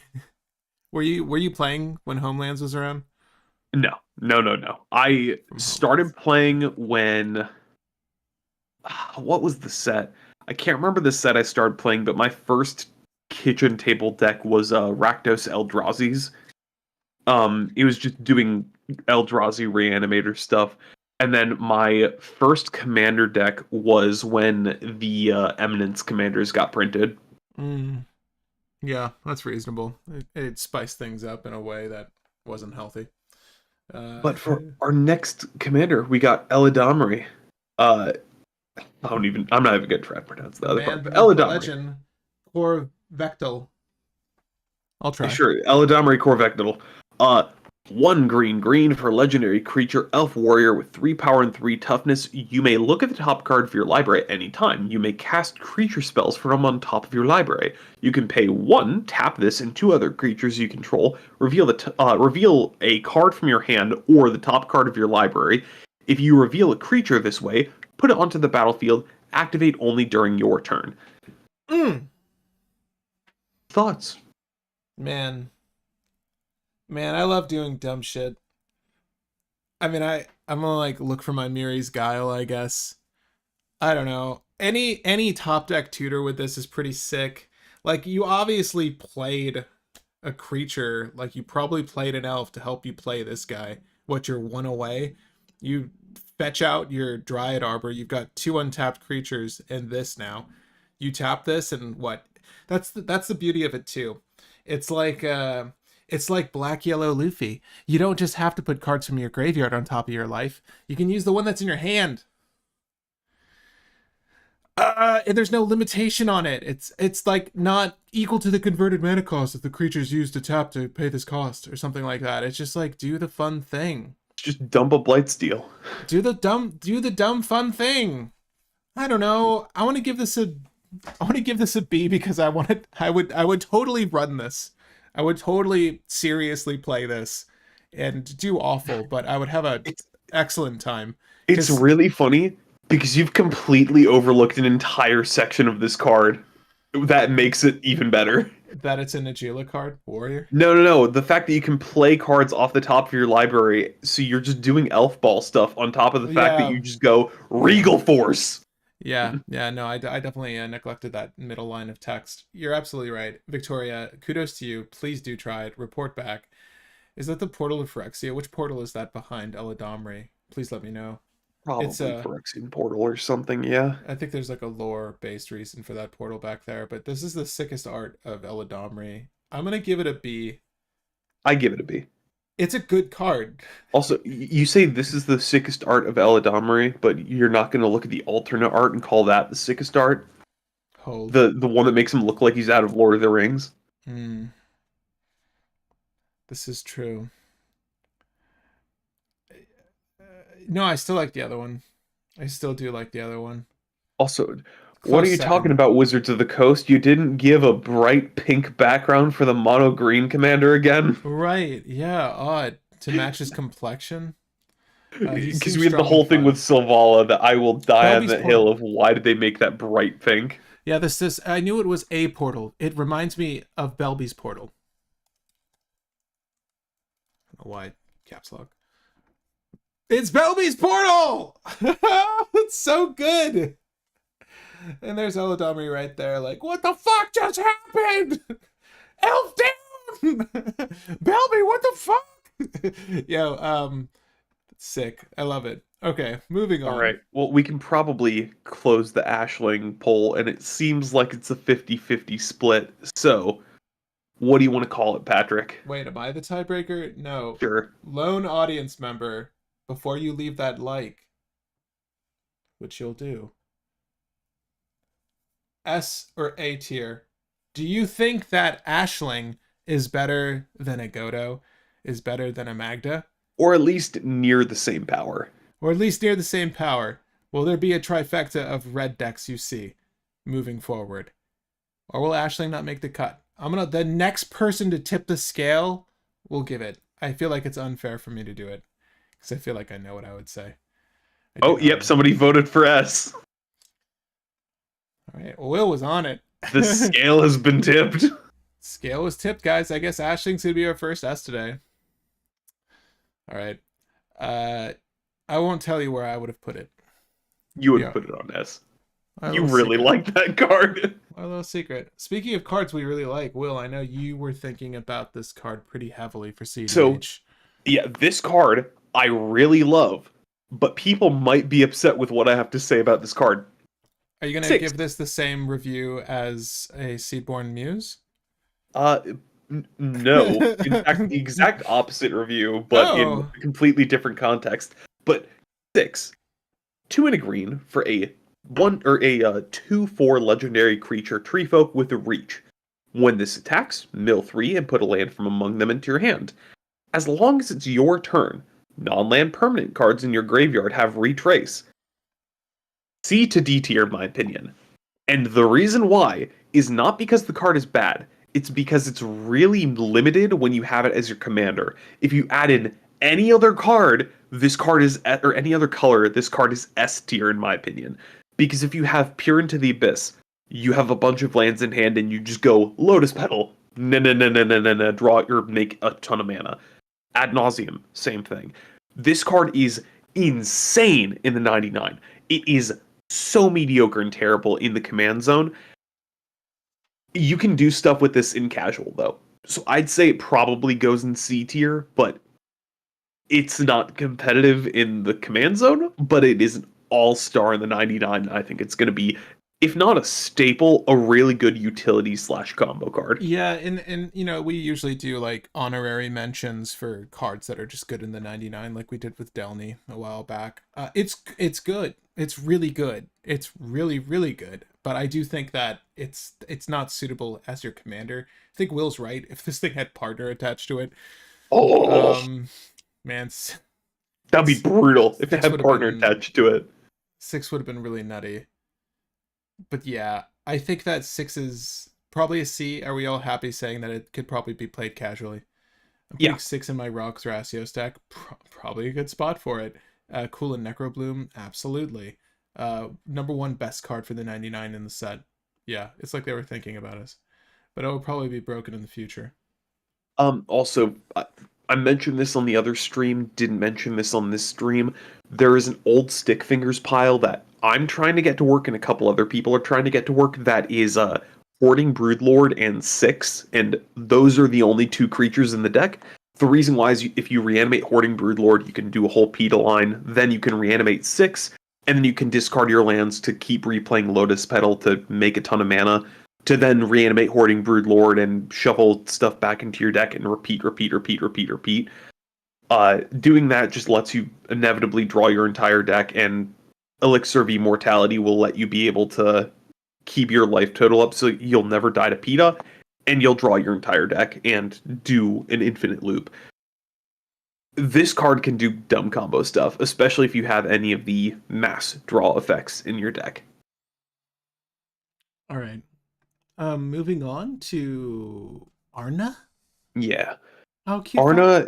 Which one's Arna? Which one's Arna? Is it the Falcon or is it the Knight? It's the Knight. Ignore the creature subtype. Yeah.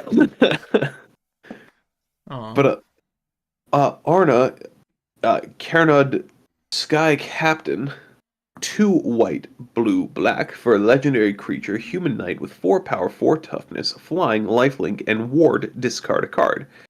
Whenever a modified creature you control attacks, double the number of each type of counter on it, and for each non-token permanent attached to it, create a token that's a copy of that permanent attached to that creature.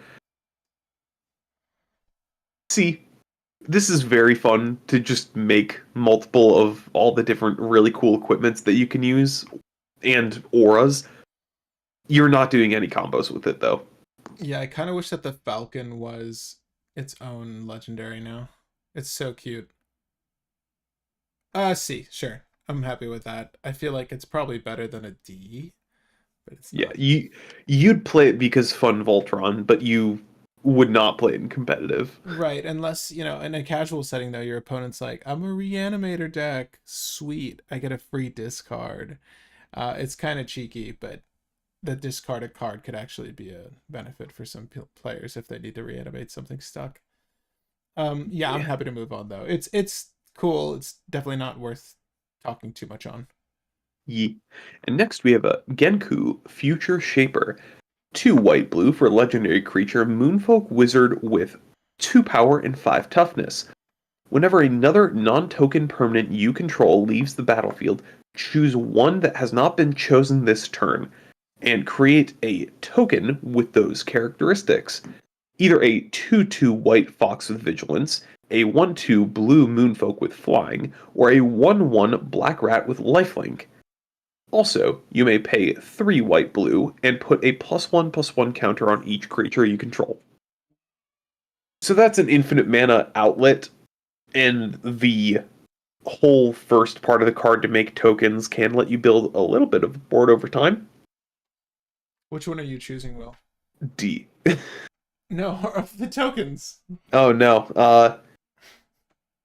Do you want the fox? Do you want the moonfolk? Or do you want the rat? I mean, honestly, you kind of pivot between all of them over time because if you need life, you're making a couple rats. If you want to actually beat people down, you choose the moonfolk, and if you need defenders, you choose the fox. I think they honestly balance the tokens pretty well. Another.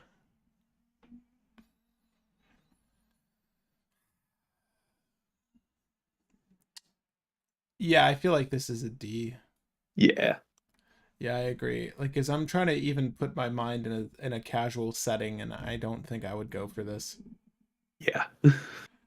Stop making Brago a thing. Oh, do people still bring out Brago? Every now and then because the deck works. Brago does work, but The guy from Keljoran Sky Captain. I'm gonna look that up really quick. Sorry, you were saying? Brago still does work as a commander, so good enough to still play Brago, but not does not give you an excuse to play Genku. So, nah. Oh, oh, is it the same? The Keljoran Sky Knights? Look at their little birds. Look at their little birds. I say little. They're humongous. They're 4 to 5 to 6 times the size of that human. They're actually massive, but they're so cute. Anyway, why friend shaped? You know. Indeed. We've got one of the thumbnail cards here. You know, when I put it on the thumbnail, it's gonna be great. Yeah, Imskur Iron Eater. So for 6 black red, it is a 5/5 demon with affinity for artifacts. ETB, draw X cards and lose X life, where X is half the number of artifacts you control rounded down. You may pay 3 in red, sacrifice an artifact, and this deals damage equal to its CMC to any target. Thoughts, Patrick? Draw cards. Draw. Good draw. I mean, uh, uh, life loss, where X is number half the artifacts. I mean, you're gonna obviously play Dockside in this list. You're gonna get a little bit of draw. Again, I have to compare it to all the other Rakdos legendaries we have, and we've gotten so many good ones. This is kind of cool though, man. Like I honestly don't hate this. I mean, is this not like a temporary outlet for your Underworld Breach for a hot minute before you Yeah, need to stop losing life? this feels like a Dargo Right, mixed right. with like a draw mechanic built in, mixed with an infinite mana outlet. I like it because the fact that it's an 8 mana card that costs 2 mana means that you're replaying it from the command zone a lot very easily, and you can probably storm through your deck without too much trouble. You can sacrifice this to sacrifice or burn offering for a ton of mana, and if you eventually hit the dockside loop with corpse dance or something, you just start going like, oh, yeah, I have all these artifacts in play. Throw one, throw one, throw one, throw one, throw one. You can't sacrifice treasure tokens to close out the game, but you can find a way to just keep recurring a token or an artifact from your graveyard with Scrap Trawler, or you can just use Mirror Retriever plus Junk Diver and go bop bop bop bop bop bop Do bop you bop kill bop. them? Do you kill them with the One Ring? Uh, yes. Always end by sacrificing the One Ring. It Cast starts it into with the fire. one ring. I don't know why. No, I don't want to eat iron. I prefer hot dog. I would say Imskur is I would say it's probably A tier because it's really not like a jank deck. It definitely does what it wants to do, or it seems like it'll do what it wants to do. And it's just you want to play artifacts to go fast, and that's kind of Rakdos's thing. They just want to play fast. So it plays into its colors well, and it just makes you want to run more artifacts, which lets you do everything a little bit faster. Is this a Cloudstone deck? Will, is this a Cloudstone deck? I'm not against the idea of using it with I Cloudstone, think yeah. this is a Clownstone deck. I'm a Clownstone for Cloudstone. Holy shit, wait, this is kind of Cloudstone deck. You're just paying 1 and a black to draw a chunk of cards. Pretty good. It's pretty solid. Hold up, hold up. It's one of the few portrait alt arts that I can get behind. Yeah, it looks Yeah, sick as hell. It looks so yeah. good. It is really good. He just looks so gnarly. He's like, yeah, I'm about to eat some freaking iron. Yeah, Hold you my know sword. that the portrait looks good when the price is like the same as all the other cards. Because if you look at Right. every other portrait from this set, like it's like, oh, $20 card, $8 portrait. I'm between A and B. But I do agree with you. It's like I think it is a cut above these other cards because think about what you're doing in a cEDH setting, right? Like you're in Rakdos, so a fair amount of your rituals will come at instant or sorcery speed, but you're going to try to go for artifact ramp, and obviously you're going to shoot for a dockside, particularly with this as your commander, right? More, I mean, not more or less than any other deck that's in red, but it's more meaningful here. And the fact that it's like a pseudo outlet with Cloudstone is actually quite good. And simply casting this guy gets you there. I feel like this needs to be, we need a little list of cards. We'll look at the total. We're making a list. I want a list of cards, though, that we offer up. We're going to have 4 legendaries at the end of this video that we will suggest as our next builds. I honestly kind of want to try this, though. This feels really good. I want to say A, but it could be a B. I think it probably goes for A because it has a very defined deck strategy that doesn't seem like you have to even really build around the commander at all. It just gives you a lot of draw from the command zone. I like it. I 100% like it. I think we can put it in A. Please look up the new Elish Norn's secret lair. I'm gonna put it in A for now, and then we're gonna get to Kudo. But sure, I'll look up the new Elish Norn. I mean, is it on Scryfall right now? Probably. Is it the Grand Cenobite, like the one we all know and love? Is it this one? Uh, Soon, even her most adamant foes will be calling her mother. Is it this one? which is it from, Mateus? Because I'm trying to find it, and it looks like the most recent art that we have is for OG Elishnorn, and it has a black and white art version, but I think this might be old. Oh, she has a Oh, you're she talking about has the a comic cowboy one. hat. No, no, he's talking about this one with the cowboy. Like, That's fun. this is hilarious. Dude, this is the most RuPaul's Drag Race secret lair I've ever seen. Just the It, for, flavor text. for some reason, that Elishnorn art. Oh, because it's giving They me a random call art that's in the middle, so it didn't show her. that one. Yeah, Hell that's yes. fun. That's That's, fun. I love it, by the way. Thank you for sharing that with me. I didn't know that existed. That is so good. All Yeah, right. Well, we've got, kudos to you, Mateus. Speaking of kudos, yes. It's actually Kudo. the best legendary from the set, by the way. I just want to say it in advance. Yeah, Kudo, King Among Bears. 1 green and 1 white for a legendary creature bear with 2 power and 2 toughness. Other creatures with base power and toughness 2/2 are bears in addition to their other types. Yes. Um, D, we have a better bear commander, and this literally does nothing for bears, so D. she combos with this commander. Elish Norn combos with Kudo. How? No, she doesn't. They cease being bears. Kudos a D. All right, Wait, no, no, well, no, sorry. Oh no, I misread this as well. Sorry. Other creatures have base have power base and power toughness. 2/2 and are bears. I meant read it as if they do have it, they're bears. Yeah. Wait. So Other creatures, yeah, every creature becomes a 2/2 and they're a bear. every So creature. yeah, I misread that. fun, but nah.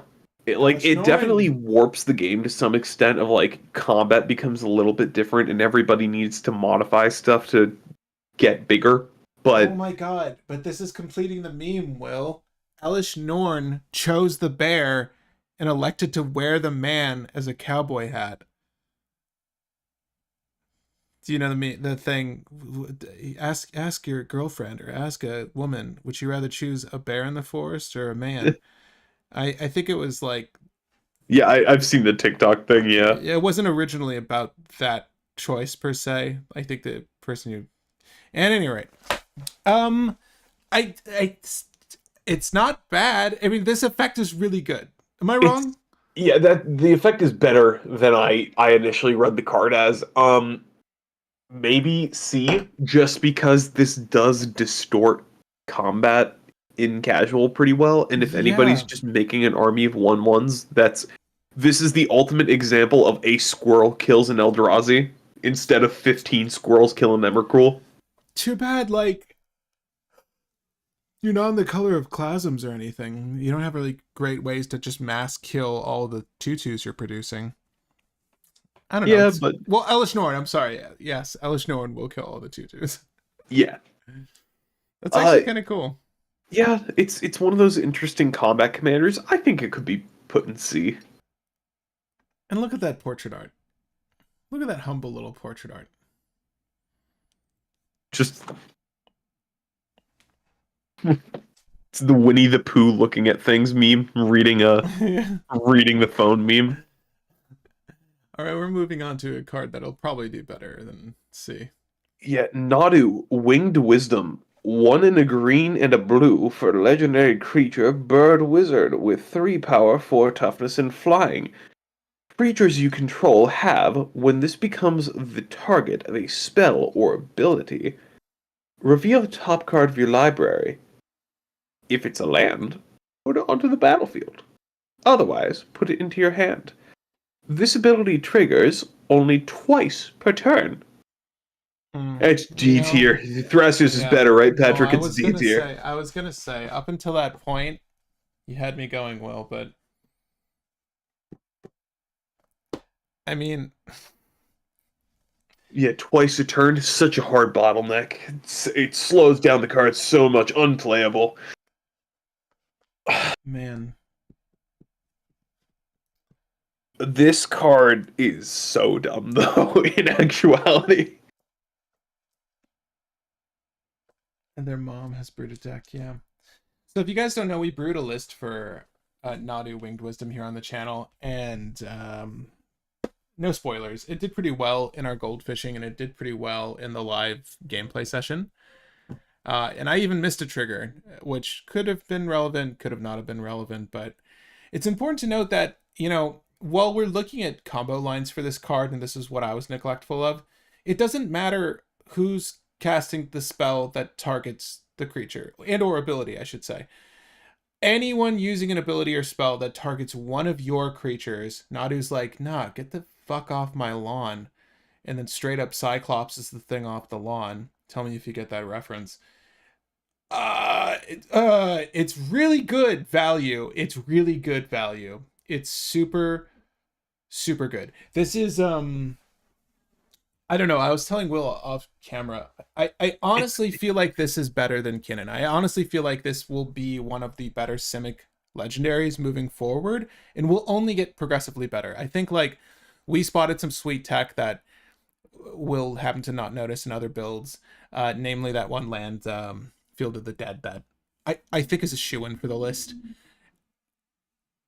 Yeah, It's that it's Fields of the Dead becomes active so easily, especially if you run snowlands in addition to the regular basics. You easily make it so that you don't have yeah. any duplicate Well, you're gonna lands. use a Tainted Pact land base. You're gonna Yeah, use a Tainted Pact land base because Nadu cares, namely for that card. But the list is really potent. It's very easy to rebuild your board when you're not relying on not like non-land permanents. Like lands are the safest bet. The beautiful thing is the land you put into play is untapped. The thing you find is placed in hand. It skirts around a lot of effects that are bad for players. Also, it gets around a lot of stacks pieces as well, right? Because Yeah. it did a thing, target a thing. Congratulations, And if right? somebody just says, I play Collector Oof, then you go, oh no, my Unctus and equipments don't work. I still have creatures with target abilities that will allow me to grind out the game and draw 9 cards per rotation by themselves. Right. I do the thing. Right. It's like it doesn't feel as bad for you as it does for the guy like sitting on the treasures. And like here you are with 12 lands, you're discarding down to hand size and you're just waiting. You're just like, oh, bide my time. Like there's probably a few ways I can win right now, but it's chill. I'll wait. Right. It's quite good. I think Nadu Winged Wisdom is definitely S tier. I think with time it'll prove itself in tournaments. It's certainly a deck I want to build in paper. I am very certain. I would like to get the dumb bird version of this, the portrait. They're both kind of lame looking, but I like the other one a little bit more. You don't like the figure skating on water art? I honestly love both, but this is like pure cheeseball. Plus, seafoam green is my favorite color, so you got me there, Wizards. Look at that. His bowl is empty, Will. Are you going to fill it up or no?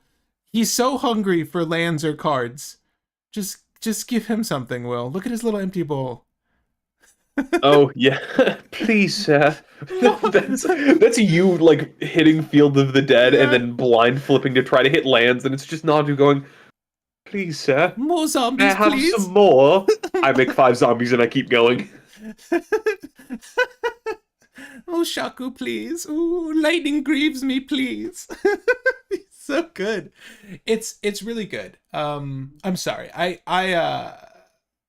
Yeah, we've definitely played Kinnan on the channel, and I'm not gonna lie. This is coming from someone who honestly didn't see the value in Kinnan. We've faced Kinnans. People have brought Kinnans to the channel, and I've played against them, and we wound up doing we did a video a while back where I just played competitive lists that have won tournaments, and I played someone's Kinnan, and it went off. Like I wasn't even trying, and the playlines were obvious. The issue is a lot of the more common stacks or hate pieces will work against that deck, where they don't feel as effective against Nadu. I guess is what I'm saying, right? Hey, Because I also want to say, the playlines felt obvious.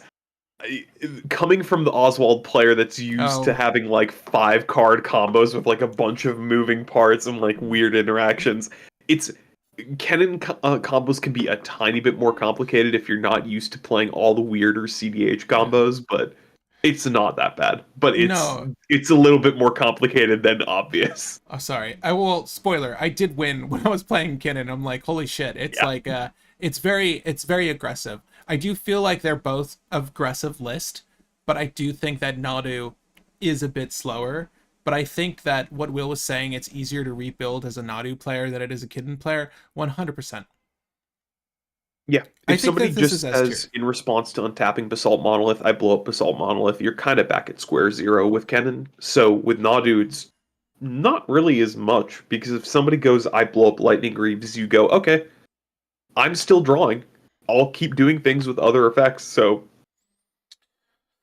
Let's see this. I want to catch up with you guys. Nadu is broken. I have not seen it played, but everyone and their mom's brewing for it. This is one of those commanders that needed to be nerfed. Well, Yeah. triggers twice each turn. Cast Red Elemental Blast.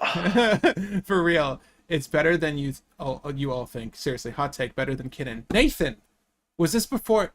I agree with... He typed it literally as you said it on our end.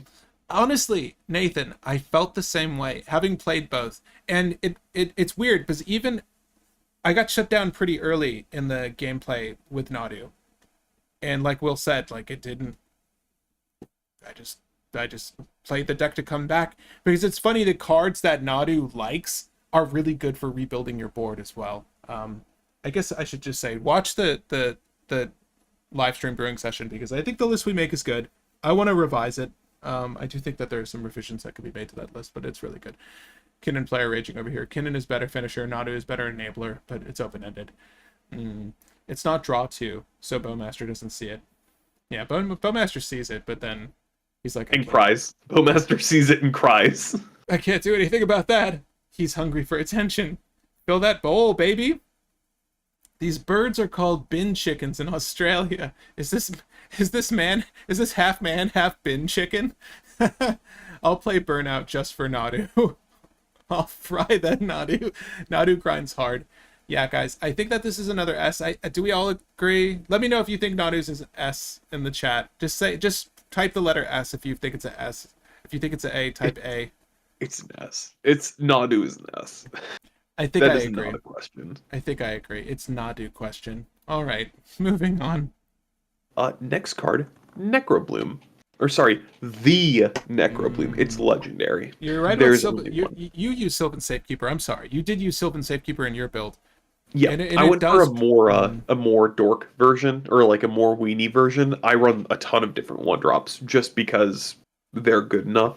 Nate, and by the way, Nathan, that's one of those cards I would want to sub in, because it does sack lands and targets. And I wouldn't want to run through too many of my lands, but you're absolutely right. I think the Shroud is viable for the time you need it. Sorry, not to Yeah, because it's just I protect Nadu, and then I'm fine. It's pretty nice. But the Necrobloom, one, a white, a black, and a green for a legendary creature plant. 2 power, 7 toughness with landfall. Whenever land enters the battlefield under your control, you make a 1 plant token. If there are 7 or more lands with different names, you make a 2/2 zombie instead. Lands in your graveyard have Dredge 2. Thoughts, Patrick? It looks like it's a Bellsprout evolution. Indeed. Should go back down to $10. It looks like a Bellsprout became a dark type. Yeah. Or a ghost type. Or is dark its Either. own? Is dark an element in Pokemon? Yeah, dark is. Sorry.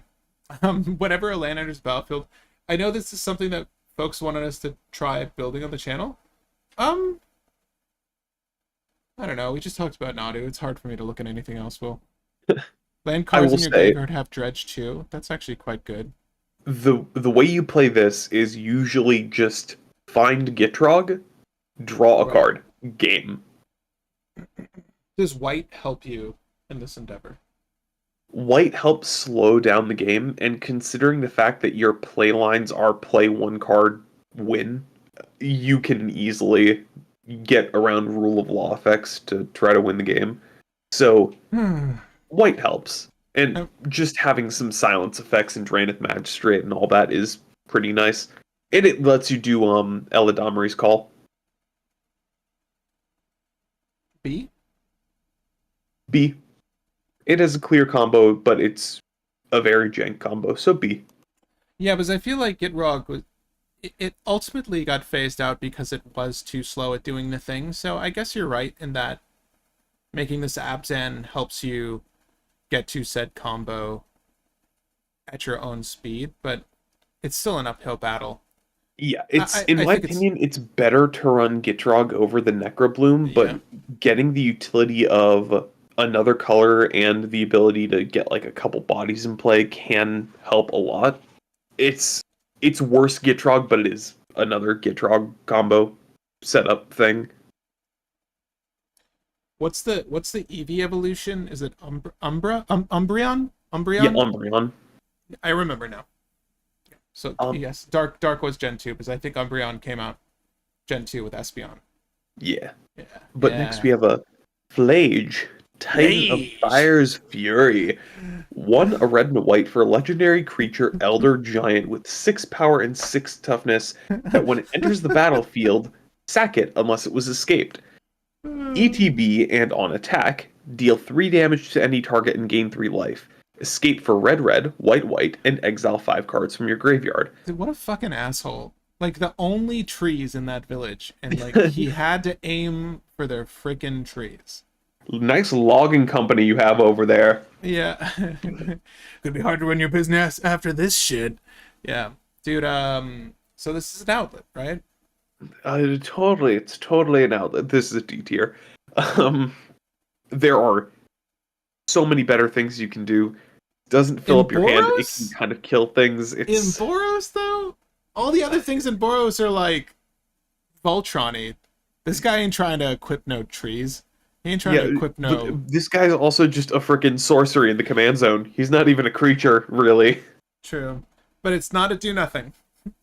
Don't you say it's a It's do nothing. it's a lightning bolt. You can use it to kill or to kill Drannith Magistrate, except for the If you fact that you can't cast this because of exactly. Drannith Magistrate. Exactly, yeah. Yeah, your whole plan's gonna go up in Flage. I'm a hippie on Flage. Keep Flage cheap, please. I mean, I think Will is into D, actually. Like with this, this card is D tier for me. But Hmm. the thing is, It does look a little too demonic for Boros, by the way. We could oh look yeah, at, true. yeah. Maybe it's a bull. Freaking Boros does things like Well, oxen and bulls and stuff. let's look I at the don't know. portrait art. Pull up that portrait art. No, it's a flaming skull face. Yeah, what the frick? Yeah, that is very much not Boros. This does definitely look Rakdos. Yeah, It looks like the signet. It looks like their thing. yeah. This is really weird. Well, I will say, my opinion of Flage is one of maybe two of in Modern Burn, and that is the only use case card outside of your Elder Tribal. It's Lightning Helix. Oh my god. Yeah, We need Smokey the Bear. Smokey the Bear's in there. You just can't see him because it's buried under all that lava. I think that Flage is a D. yeah. Yeah. Yeah. Damn, everything just feels bitter after Nadu. There was before Nadu, and then there's after Nadu. And frankly, I don't even know where we're going with this set, but Will, you're gonna tell me. Yeah, next we have a Roshin Roaring Prophet. Mm-hmm. 2 red green for legendary creature giant shaman with 4 power, 4 toughness, and when it enters the battlefield, you mill 6 cards and you can put a card that costs X from among them into your hand. And you can tap to reveal any number of cards that cost X in your hand or that have cards with X in their mana cost in your hand, and then add 2 mana for each card revealed this way. Spend this mana only to cast X cost cards. Also, sorry, spend that mana only to pay for costs that contain X. Different. It lets you hit activated abilities too. Yeah. Food chain. That's a use of this card. It lets you find your walking ballista. Yeah. I mean, you're not gonna have mana for it. Yeah. No, Well, you will. You you'll will. You have will. The infinite food mana. chain. Oh, Yeah. you're not even getting to use the damn tap ability. No, you're not. Yeah, I mean, you can use the tap ability to find, like, Green Sun Zenith, Well, which lets you find Temur Sabertooth to do the Dockside loop, I guess. They just reprinted Metalworker, and you're telling me you just want to run Walking Ballista? Yes. Yeah, this is Is this our other S tier people? This is a C tier, probably. It like, yes, you can do food chain stuff, I got. but we just got like shot. 2 other Gruul commanders that do the same thing but better. Sorry, I just had to see the profile shot. Oh yeah, I was gonna point that out before we hopped on. They she did looks not like do what I- her any favors in the portrait because she seemed like she's the Jolly Green Giant's wife. Like She's just she a just little looks upset. like a regular lady, She's a and then little the upset. portrait is like. She's her face is cavernous is what bothers me. It's not the crooked like troll teeth, it's just that her face is like really tired. She has definitely been affected by gravity. Just give her the walking ballista. Just look at her. Do you know look at her. Do you know like the TikTok trends of like jump and then slow motion see how your face goes like due to the gravity? No, but I can envision it, and I feel Yeah, like that's her. That's her. I do love this art though. I'm not gonna lie. I think this almost makes it an S for me just for the art. It's not as good as Nadu Summer, but how about a Roshin Summer, people? How about a Roshin Summer? I honestly do like it, but I don't think it's that playable. So yes, a C. Yeah, because the tap ability is very useful in casual, but not in competitive. This is just a bad metal worker. Yeah. Jeez. They did not do her any favors. Nah, no holds bar. Who's the artist, by the way? Kudos to you. Ivan Shavrin. You did Did the great. card so dirty. No, no, I love it. Fang Shin Yu also did a good job. Next we have a Johnny Nicatl Pariah. Is it Nicat Nakatli? no. It's Nicatl. Is it He's cat. He is cat. is it Nicatl? Okay. I want No, to I'm remind. calling it. I'm probably wrong, but I call it that because cat. Gotcha. So Or am I broken one watch? a white or one and a white for legendary creature cat warrior Nagila card. With 1 power and 2 toughness. ETB, you make a 2/1 cat warrior. Whenever one or more cats you control die, you may exile this and return it to the battlefield transformed under its owner's control. Flip side, a Boros Planeswalker that enters with 3 loyalty. +2, put a +1/+1 counter on each cat you control. +0, you make a 2/1 cat warrior token, and when you do, if you control a red permanent other than this, you may deal damage equal to the number of creatures you control to any target. -4, each opponent chooses an artifact, a creature, an enchantment, and a planeswalker from among the non-land permanents they control, then sacrifices the rest. This card's brutal! Is it not a good though? Maybe? Honestly, We didn't it's brew more it A. yet. It's more A than S in my opinion, because a Johnny lets you one just immediately create a cat. Then if you want, you can +2 it, and next turn after that you cataclysm, and then from your cataclysm you just keep +0ing to make more and more cats and blow up everything your opponents I'm control. sorry, did you say Cataclysm? Yes, cataclysm. Okay, I just want to verify.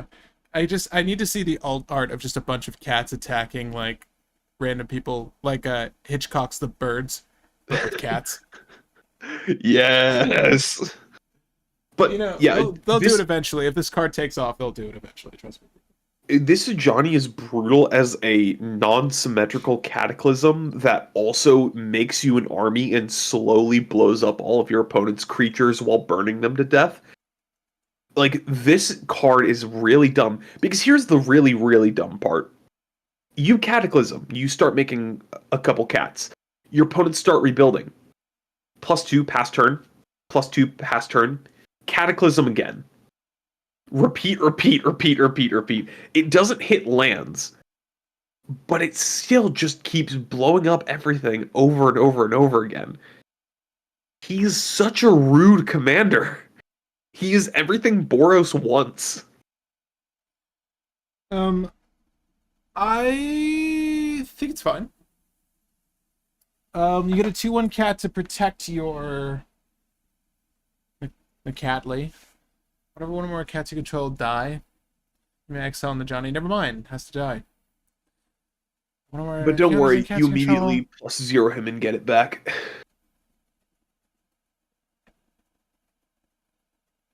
Huh. I'd say A. What do you do if you control a red permanent other than him? What's the other red permanent, do you imagine? Dockside or power balance or anything. Like, there's a couple different red things that you could get. There isn't So- any. Maybe a stacks piece or something, or some kind of weird tax burn piece. But you have options. You're probably going to have a red permanent. If you're playing this, you're teching into a couple more red permanents to try to hit it. A Johnny's best interaction isn't useful in Commander. A Johnny going to grave off legendary rule trigger him to flip. Is that a fact, Dylan? Graydon Winota. You're telling me you're not going to twin flame your own Najani to get that interaction? Red permanent like Najila. If you play this plus Najila turn 1, you win turn 2 with Derevi. Do you? Do you? Wait, what? If you play this plus Najila turn 1, that's kind of a tall order, but okay. You win turn 2 with Derevi, so your hand looks like ramp, Derevi. Isn't that true with any warrior, though? You don't need a Johnny. Oh no, it makes a cat warrior as well, so it gives you it's Double two the warriors in warrior, one. baby. um, A for a Johnny. Yeah.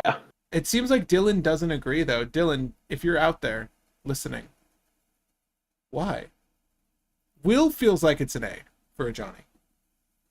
It is the best Boros feeling commander we've had ever. I don't think we've ever had a Boros commander that actually does Boros things. I mean, goddamn, look at these two cats, by the way. Like life goals, anybody? Look at those Yeah. pecs. He got that beach bod. Look how ripped they are. Putting Nadu to shame. That poor bird. What'd you call it? What did you call it? What is this bird in Australia? A trash Bin thing? chicken. Bin chicken. Yeah. You're right. Bin Yeah. chicken, that's Yeah. it. Putting Yeah. that bin chicken to shame. I'm not gonna lie. He's pretty ripped too. He's pretty ripped too. But it's not as ripped as this cat. I think it's solid. Yeah, it is solid. Solid like a cat. I'll put it an A for you, Will. Yeah. I don't think it's better than the Iron Eater, but it's okay. I'd rather just draw cards and take names, man. I'm all about that. We'll put both of those up as potential cards that we'll brew later. And I think this next card is something we talked about as well. Patrick, I'd rather just draw cards and eat iron. Exactly. Draw cards and eat iron. I imagine him like just looking somebody in the eye and then like crunching on iron like it's freaking ice. Yeah. He's like, what did you say? Next card, and we're going to go to the old art because this is just gorgeous art, and I think my favorite art from the set. I usually try to make it a point to point out my favorite art. This is my favorite art from the set. This art is amazing. Tamio, Inquisitive Student. Legendary creature, Moonfolk Wizard with 0 power, 3 toughness, and flying. Whenever this attacks, investigate. Whenever you draw your 3rd card in a turn, exile this and return it to the battlefield transformed under its owner's control. Transformed side is a Simic Planeswalker that enters with 2 loyalty. +2. Until your next turn, whenever a creature attacks you or Planeswalker you control, it gets -1/-0. -3. Return target instant or sorcery from your grave to your hand. If it's a green card, add a mana. -7. Draw cards equal to half of your library, rounded up. Then, get an emblem that says you have no max hand size. PETA in the command zone. Okay. I just want to showcase the art a little bit longer. It's so damn good. Yes. When you draw your 3rd card, yes. If anything is going to be the 3rd S, it is this card because we're starting to get near the end, but you can very easily flip this turn 1 just by doing land Tamio any fast mana brainstorm and then and that's a +2 to make it 4 on turn 1. When you draw your 3rd card, so draw for turn, investigate. What do you mean, turn 1 flip her? So yeah, turn 1 flip of just play Tamio, play a fast mana, play brainstorm. That's 3 draws in total. That flips.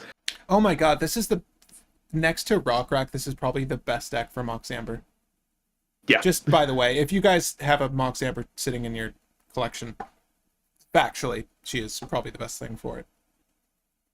So the game plan for this deck, though, would just be don't get mental misstepped. Yeah, but and fuck you if you mental misstep. By the way, sorry. But you'd want to flip Tamio ASAP, then +2/+2 proliferate, and then alt killing Tamio but drawing half of your deck. And then from there, you just say, I have half of my deck in hand and no maximum hand size. I will play every free counterspell to ruin your day.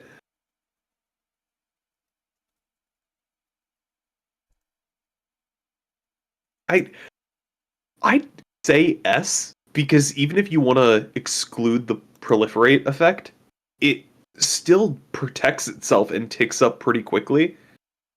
And not a lot of people run ways to kill planeswalkers, and a lot of people don't run board interaction. So, yes, it's almost never going to be alting on turn 3, which would be the optimal line, but it still works. So, This with Red also Storm? the front side does also just give you a little bit of extra draw, which is nice. This with Red Storm would be pretty dope. True. Yeah. Storm proliferate. But I think this is a slower control Simic list. I do agree with you. I don't think you're going to pop off immediately. What are the enchantments that double the... Because even if you double the amount of tokens, loyalty tokens, that is, that she comes in with, it's not like you're there. You would go +2, then another +2, so it's like 3 turns later after you drop this fat enchantment that probably costs, what, 4 to 5? It's slow. I think the card you would go for, let's see if I can find it. It's best Tameo Tech Go audience. There's also a poll running right now. Deep Glow Skate might be the best option. It's 4 and a blue for a creature fish that says ETB double the counters on target permanent. There's also another thing that is an untap in Simic that doubles the counters on target permanent. I mean, I just want to play her for the art, frankly. And look, the standard art is also good. I'll put that up. Oh, the art is made by Frank Lee. Frankly. Man. They're both good, but let's just be honest. So good. Gilder Baron? Gilder Baron is the other thing you can use with Tameo to just get to ult pretty quickly, and it's easier to find because it's green, so Green Sun Zenith hits it as well.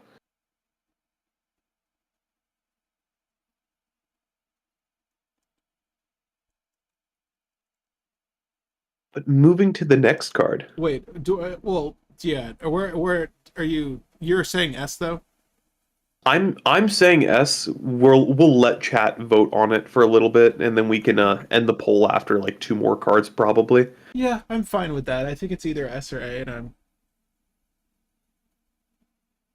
when Frankly answers phone, he says, "Frankly speaking." Yeah. Next we have a Sorin, House of Markov. Look at this little baby. Doesn't he look like he's having the worst time? Yeah. Look at the alternate art, though. Bro looks like a freaking isekai protagonist. He looks like one here. He looks like he was dropped into this world. He's trying to learn their customs, and he picked like the worst class because all it came with is lifelink. Here, I'll sorry, you can read off the card. $100. Stop, dude. Oh, it looks like Sephiroth is why. Probably. He looks like the one-winged angel. Continue. Sorin has a 1 power, 4 toughness, lifelink, and extort. At the beginning of your post-combat main phase, if you gained 3 or more life this turn, exile and return this transformed. The transformed side is a planeswalker that enters with 3 loyalty, is both black and white, and has extort. You can +2 to create a food. You can -1 and deal damage to any target equal to the life you've gained this turn. You can -6 and gain control of target creature. It becomes a vampire in addition to its other types. Put a lifelink counter on it, and if you control... put a lifelink counter on it if you control a white permanent other than Sorin. This card has several different ways that you can just -1 to kill a player. Mm-hmm. It's probably B, because you can do work with it, but it is a lot harder than you'd probably want. But the fact that you can just go, I -1 and just chunk a player to near death is pretty brutal. How are you flipping it? Extorting. Extort gains you 3 life. Just the first thing you can do to extort? Yeah. Or any other thing that just gains a little bit of life because you're getting 1 off the lifelink, but extort is probably going to be the easy way. You're not running any exclusive life gain effects, though, is what you're saying.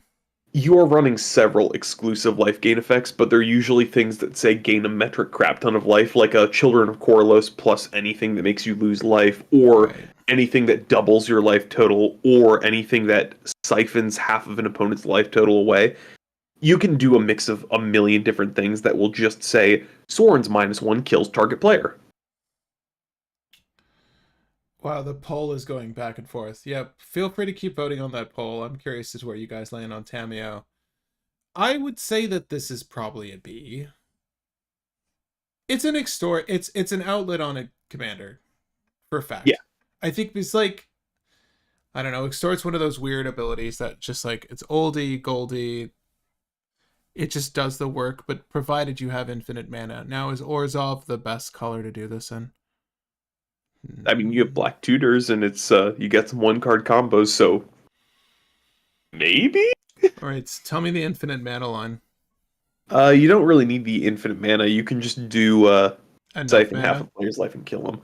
right? For the infinite Or mana line, though, in white black, it's probably Ruthless Technomancer plus something at this point, or it's Carnival of Phyrexian Starlight. Souls, Carnival of Souls, Phyrexian Altar, Oh yeah, you Phyrexian Altar, any Grave, loopable what's it called the crawler. Grave Crawler, and then He's no Carnival of zombie. Souls. This Sephiroth over here is and look at his swagger. Look at that clothing. God, I'm so Indeed, envious. Don't you wish you could dress like that and get away with it, Will? he's a frickin' isekai protagonist. He does what he wants. You could though, Will. We all could. But Indeed. here I am in my Rolling Stones tour shirt. When really I just want to wear this old war coat in floofy button down. It's cool. I think it's a B. And a neckerchief. It's definitely a B. And the art is way better than this other one. So please play the Isekai protagonist if you're gonna play either. And then for the next Flipwalker, we have Flipwalker. Ral. We've got Ral, Monsoon Mage. I'll look at the alt art for this as well. I like the alt art on this because he just seems like a little shit in that art, and I kind of like that. Yeah. Legendary creature, human wizard with 1 power, 3 toughness, and says your instants and sorceries cost 1 less to cast. Whenever you cast an instant or sorcery during your turn, flip a coin. If you lose the flip, take 1 damage. If you win the flip, transform this. The transform side is a blue-red planeswalker that says ETB, gain an additional loyalty counter for each instant and or sorcery that you have played this turn. Enters with 2 and has +1. Until the end of your next turn, instants and sorceries cost 1 less to cast. -2. Deal 2 damage divided as you choose amongst 1 or 2 targets. Draw a card if you control a blue permanent other than this. -8. Exile the top 8 cards of your library. Cast instant and sorcery spells from among them this turn without paying mana cost. Displacer, Kitten combo. Abdel, Adrian, and Animate Dead for infinite mana and Orzhov will. Oh yeah. Yeah. True. I keep forgetting Abdel does things outside of Azorius. Extort. Leyline Prodigy, you say. I hate that his hair is under the text and not over it. But you're right. You can combo with this. Yeah. You can outlet with this. Deal 2 damage divided as you choose among any 2 targets. You also just play your entire library. Where does this fall? How would you rank these flip walkers so far? Is this the last one? Yeah, Tomio and there's one more. We have Grist. Yeah, Grist is the last one. But I think it goes Tomio, Ajani, Ral, Soren, Grist, in my opinion, and we'll see Grist in a second. But Ral is pretty useful considering that you can always at least reduce the cost of your instants and sorceries, so you have a little bit of storm potential, and then if you ever find Displacer Kitten, you just win. You explode. But the fact is you need a pretty big hand. I would probably say this is B tier. Because you don't have a good way of finding Displacer Kitten, and it takes a decent hand to start the whole Storm game plan. So it's not flipping at a high cost, and it only has a +1, so Like the combo's fun, but it's a very, very Yeah. finicky combo. I like Soren more than I like Rel. Agreed. I think that Soren is the better of the two because it's easy to flip him. And you can pretty much do it on command, right? But there's no excuse not to flip him. I don't think creating a food token's that good though, frankly. Yeah, but you don't do it for the food token, you do it for the +2 more than anything else. Which is sad when it comes to loyalty abilities, Will. And I mean, I look, I get what you're saying though, but here it's well, damn. Don't I wish Took was in this deck? Just help you start the Nuka Cola line. Mm-hmm. um, I don't know. It made me want to bump up Soren, but Soren's not even that good. All right, yeah, I think they're both playable. I don't think they're bet, but I will agree that I would put Ral in B, Soren in B, a Johnny in A, and it looks like we're to put Tamio in A as well. Yep, seems like it. And we have one more to go. Yeah, and this last one is, in my opinion, pretty meh in Commander, but really good in 60 card. It is Grist Voracious Larva, the Hungry Hungry Caterpillar. Mm-hmm. 1 green for a legendary creature insect with 1 power and 2 toughness and Death Touch. Whenever this or another creature enters the battlefield under your control, if entered from the graveyard or you cast it from your graveyard, you may pay 1 green. You may pay green, and if you do, exile this, return it, transformed. The transform side is green and black for a planeswalker that enters with 3 loyalty. +1. Create a 1/1 black-green creature insect token. Then mill 2 cards and put a Death Touch counter on that token if you control. If a black card was milled this way. -2. Destroy target artifact or enchantment. -6. For each creature card in your graveyard, create a token copy of it, except it is a 1/1 black and green insect. This is far better in the 99 than it is in the command zone because the -2 is just kind of nice. But I'd say that this is D tier. As your commander? Yeah.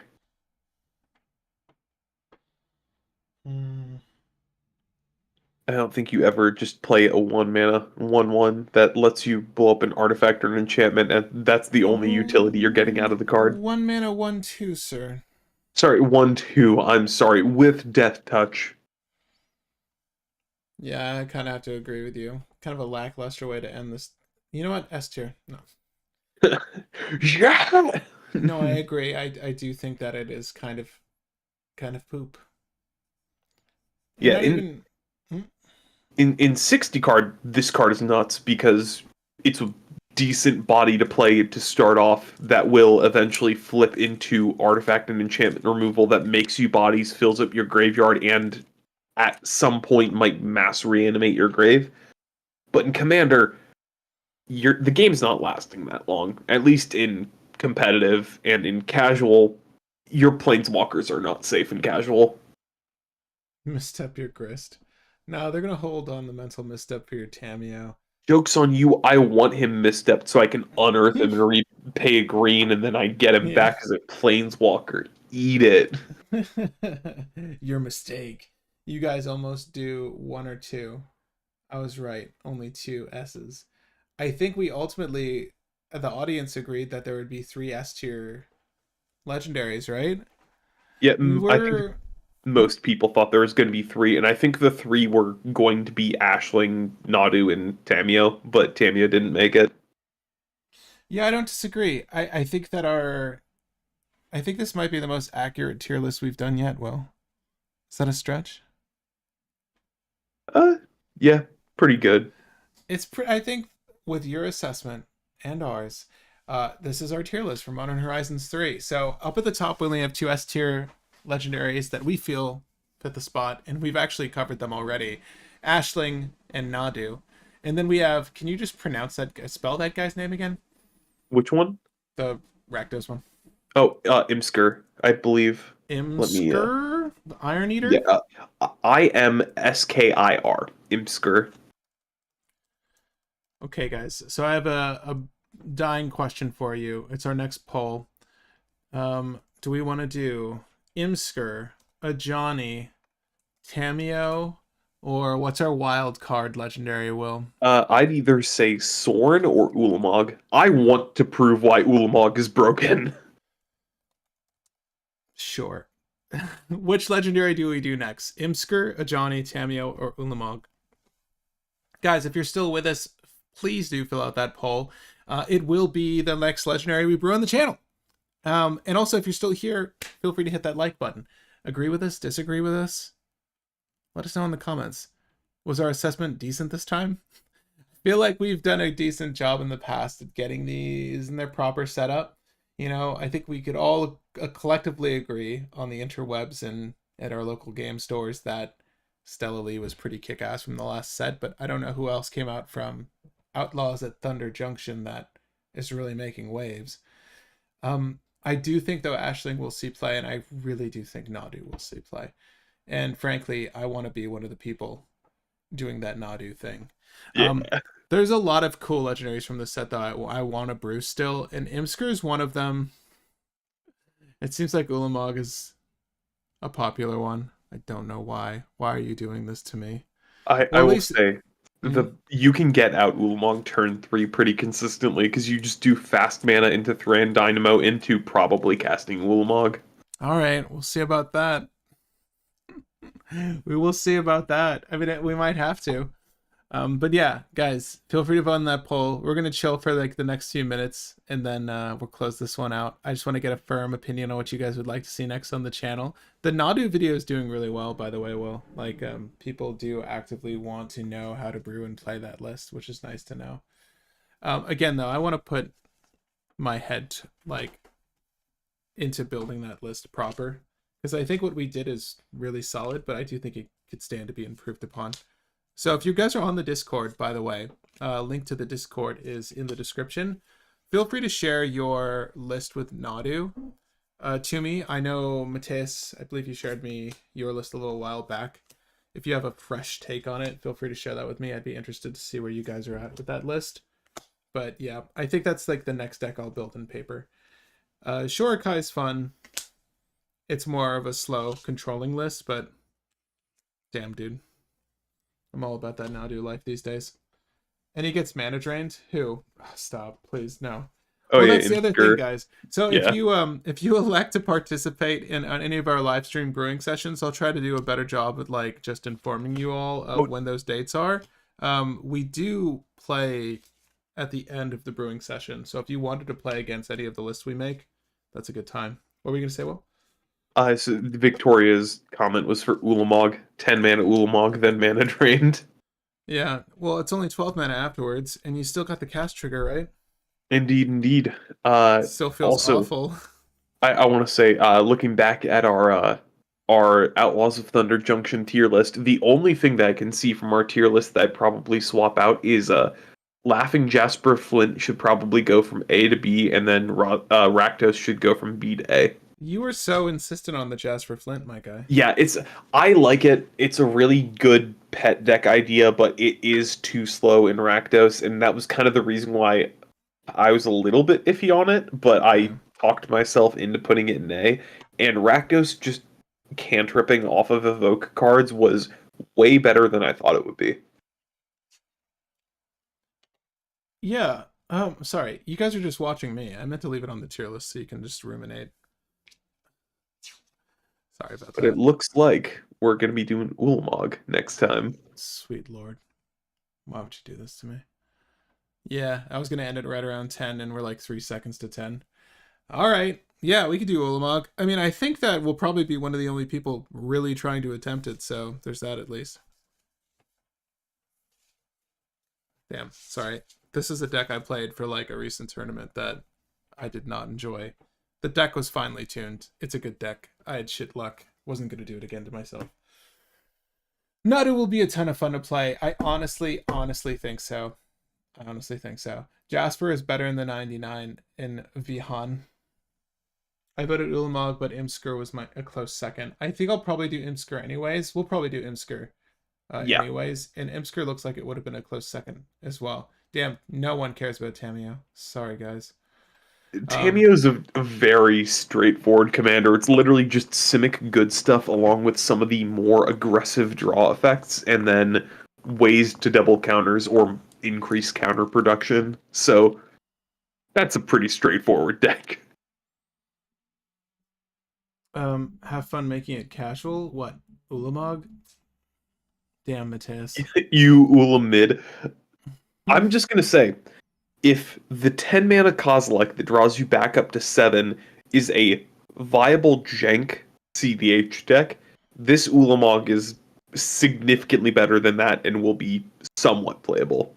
All right. You heard it here first, guys. Stay tuned for next week. We're going to be doing that stream likely on Friday. I do need to leave town for a work assignment either next week or the following week, so that may funk things up. But yeah, otherwise we should be good on Flag Day on Friday the 14th, and we should be doing Ulamog then. But yeah, guys, if you didn't watch our live stream set review, I highly recommend you check that out. It's about the same duration, but I'll be linking this tier list to our community post in case you want to share it with anyone. Of course, I'll drop it over on the Discord as well. But if you're not on the Discord and you enjoy the conversation, feel free to hang out there. I do alert you guys as to when MTG content comes up on that channel. And anyway, guys, I'm going to have more whiskey, eat some mixed nuts, and probably go to bed. How about you, Will? Probably similar plans. I'm gonna drink a bit more vodka and then have some crackers with icing for dessert, and that's probably gonna be my Crackers with my icing. preparations for sleeping while watching YouTube. Nice. Yeah, I'm all caught up on my YouTubes, I think. I don't know. I'm building some list out that I want to compete with in a One Piece setting. I also need to finish an article for a company, and I'm not going to work right now though. I don't know what I want to do. There's some anime I'm catching up on, but I just watched the most recent Hero Aka. As it has been with the show, it's like a slow ass grind. Oh, Delicious in Dungeon. I need to catch up with that. If no one's, Yeah. Are you watching that? It's so good. I know a lot of how the story's going to play out in that because I've gotten way too many spoilers from the manga, and the manga's like almost done with the current story. I don't know if they're going to continue it after they're done with it, but I really hope so. yeah, there are so many really good animes that need continuations, like Ranking of Kings. That was fire. I don't know if you watched Ranking of Kings, but that was a anime that nobody thought was going to be good. Then like 2 episodes came out, and then it became as popular as Naruto. Ooh, Prime. That sounds delicious. I'm so jealous. I've got some bacon in my fridge right now. Maybe I will. Oh shit, I might like add some bacon to this instant noodle thing I got. I got these like spicy peanut noodles from Trader Joe's. Maybe I'll add like bacon to that. Bacon and peanut butter?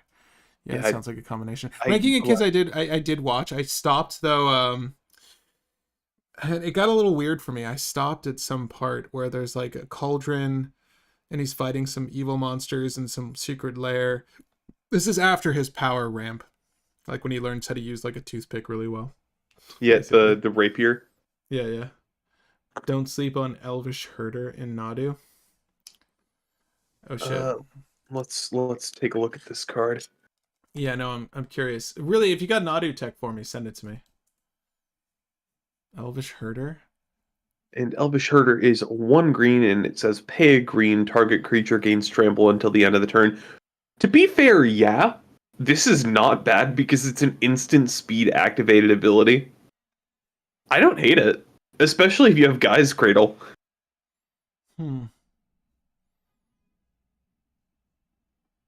Damn, he looks glorious. Tom Fleming. Indeed. Good job. You got sword, you have cloak, and you have yak. That's not a sword, sir. That's a glowing staff. It has metal. That is a whip, I'm pretty sure, actually. I think it's a whip staff. I think it's a hybrid. He must be... Is he whipping those yaks? Before Urza and Mishra came to Argoth, the herders prevented their creatures from stampeding during the war. they encouraged it. Yo, that is pretty sick. Thanks, it is. My wife's out of town. It's all mine. A whole pound of bacon. Nice. I'm jealous. Yeah, I'm gonna make some instant noodles and chill for a second. But guys, I'll see you on the next one. And hopefully it'll be a good one. Ulamog. Will has hope. I do. No, it's gonna be good. I have the same amount of hope that I had for Yargle and Multani, and that deck worked out. So that did work well, actually.